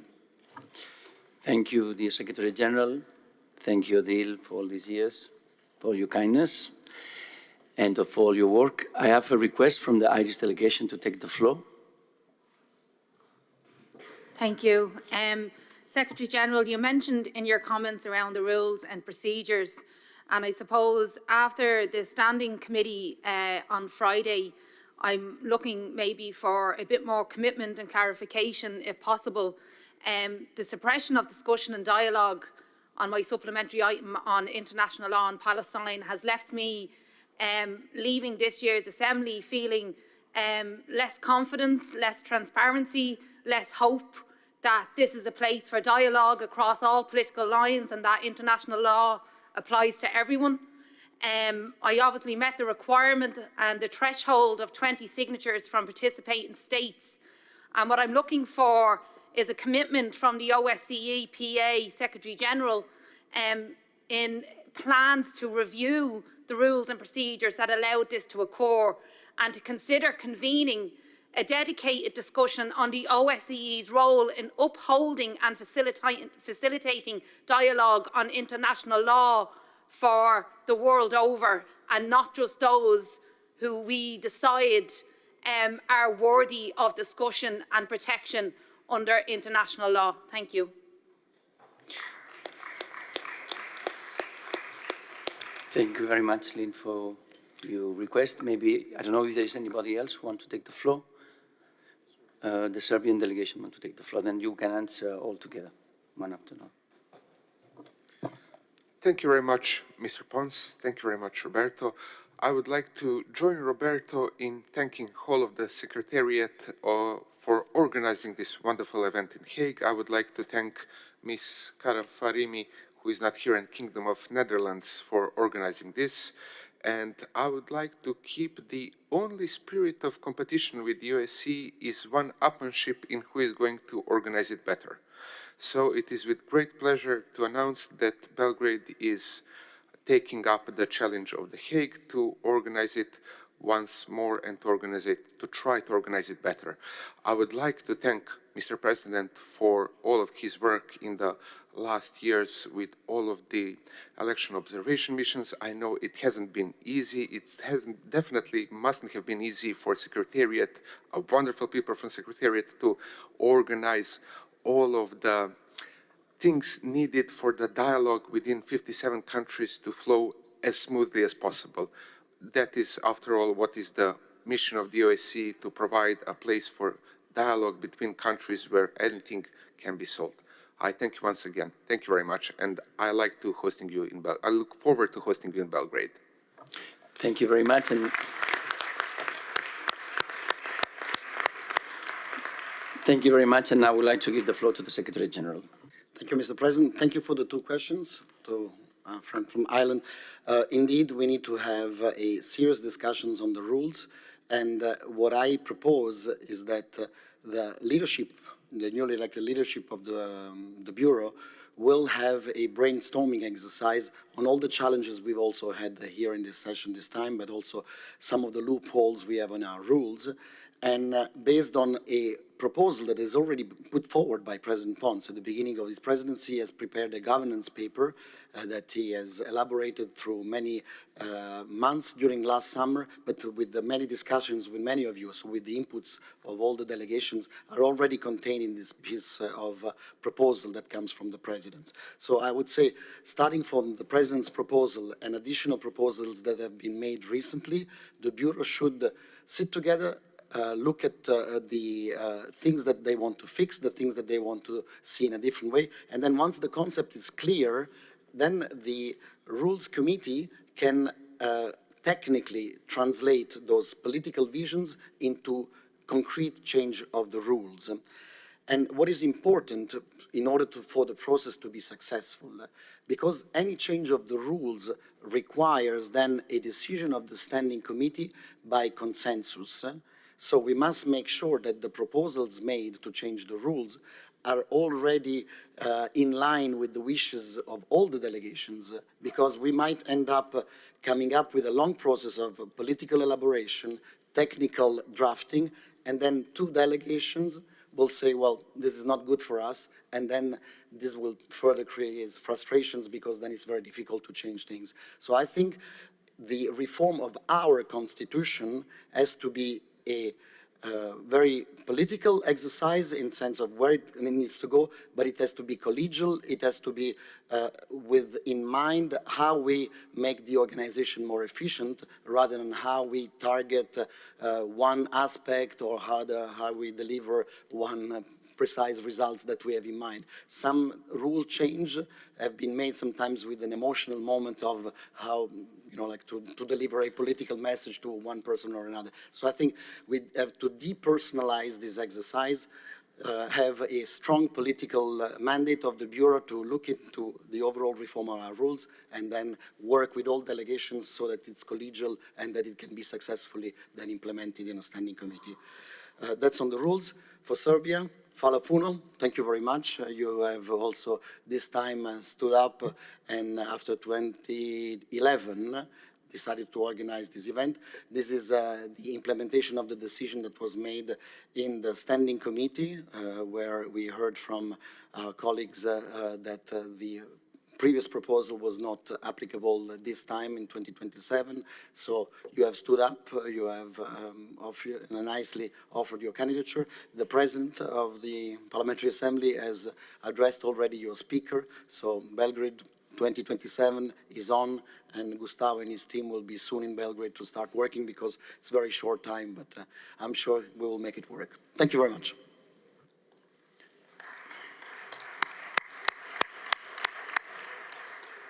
Thank you very much, dear Secretary General. Before I conclude, and I will do it in my own language, in Spanish, for the sake of the diversity of this organization, I would like to invite the tellers to announce, of course, the results of the election for the 4 vice presidents' vacancies. So please tell us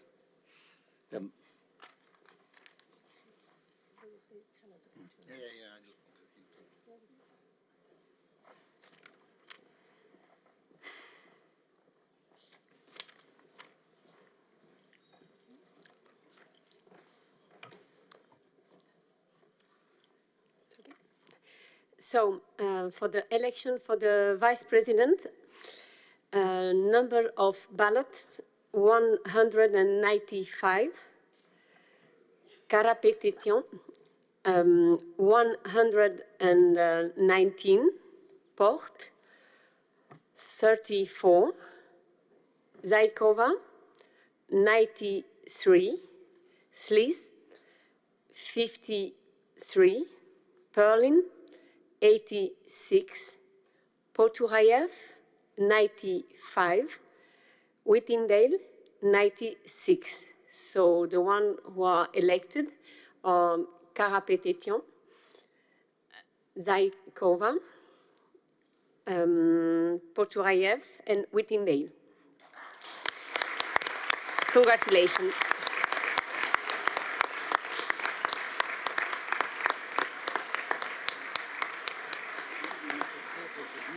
Okay, I give this.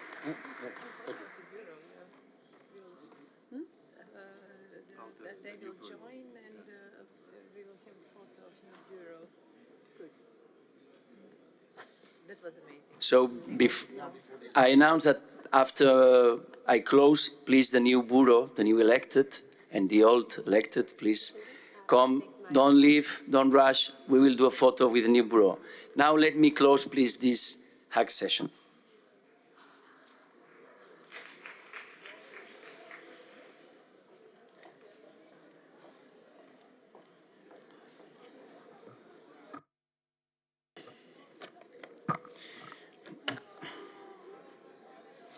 And as I mentioned, I'm going to address you in Spanish. I think for the first time I'm going to do the whole speech in my language. Y por tanto, al concluir esta sesión anual, quisiera comenzar con 3 motivos de satisfacción.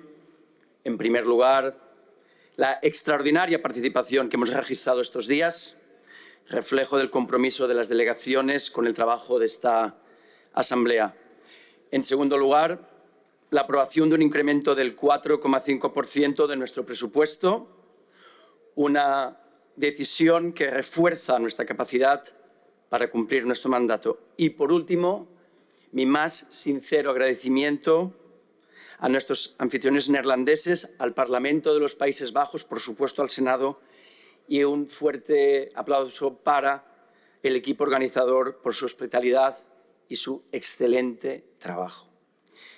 Me gustaría además anunciar, bueno, que como se ha dicho, que la próxima sesión anual será en Belgrado en 2027 y, por tanto, muchísimas gracias a la delegación serbia por organizarlo dentro de 12 meses.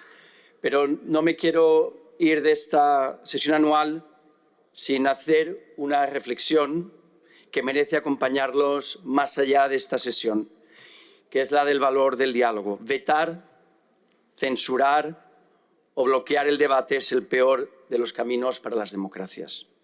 Las instituciones no se definen solamente por las decisiones que adoptan, sino por la manera en que afrontan el desacuerdo, porque el desacuerdo no es una disfunción de la democracia, es su condición natural. Una asamblea parlamentaria, esta asamblea parlamentaria existe precisamente para permitir que quienes piensan diferente puedan encontrarse, confrontar sus argumentos y buscar espacios de entendimiento. Ese es el verdadero sentido del diálogo. Por eso la fortaleza de una democracia no se mide por la ausencia de conflicto, sino por su capacidad para debatir incluso aquello que más la pone a prueba. Porque allí donde se limita el diálogo o se juzga con dobles estándares, también se limita la democracia. Las sociedades libres se distinguen por su capacidad de escuchar incluso las voces con las que discrepan. Y precisamente la OSCE nació con una idea profundamente valiente, que incluso entre quienes manifiestan las diferencias más profundas, el diálogo es siempre preferible al aislamiento y la palabra del silencio. Y ayer lo discutíamos con el secretario general de la OSCE. Los principios de Helsinki se crearon con la idea del multilateralismo, de un espíritu de extraterritorialidad y también de universalidad. Los principios no solamente se pusieron en marcha para nuestra región, sino para todo el planeta. Por eso los principios representan exactamente eso, una política que no teme escuchar y que entiende que la legitimidad democrática se construye permitiendo que las ideas sean expresadas y respondidas con argumentos. Y como nos enseñó Karl Popper, podemos estar equivocados, puedo estar equivocado y mediante el esfuerzo acercarnos juntos a la verdad. Quizá esa sea la mejor definición del espíritu parlamentario, aceptar que nadie posee toda la verdad y que solo el diálogo nos permite aproximarnos a ella. Y voy terminando. Nuestra responsabilidad como representantes de más de 1.000 millones de ciudadanos es preservar ese espacio común. Un espacio donde las diferencias puedan expresarse con respeto, donde las posiciones puedan defenderse con firmeza y donde nadie deba temer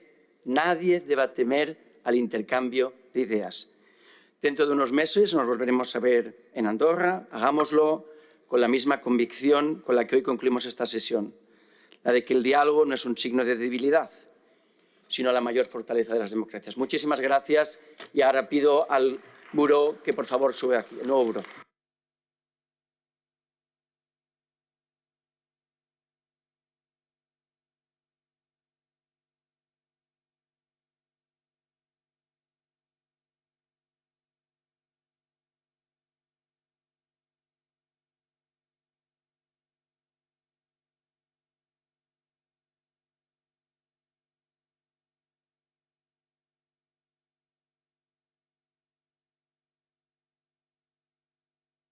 Please, I call the new bureau to come to the podium because we need them for a photo.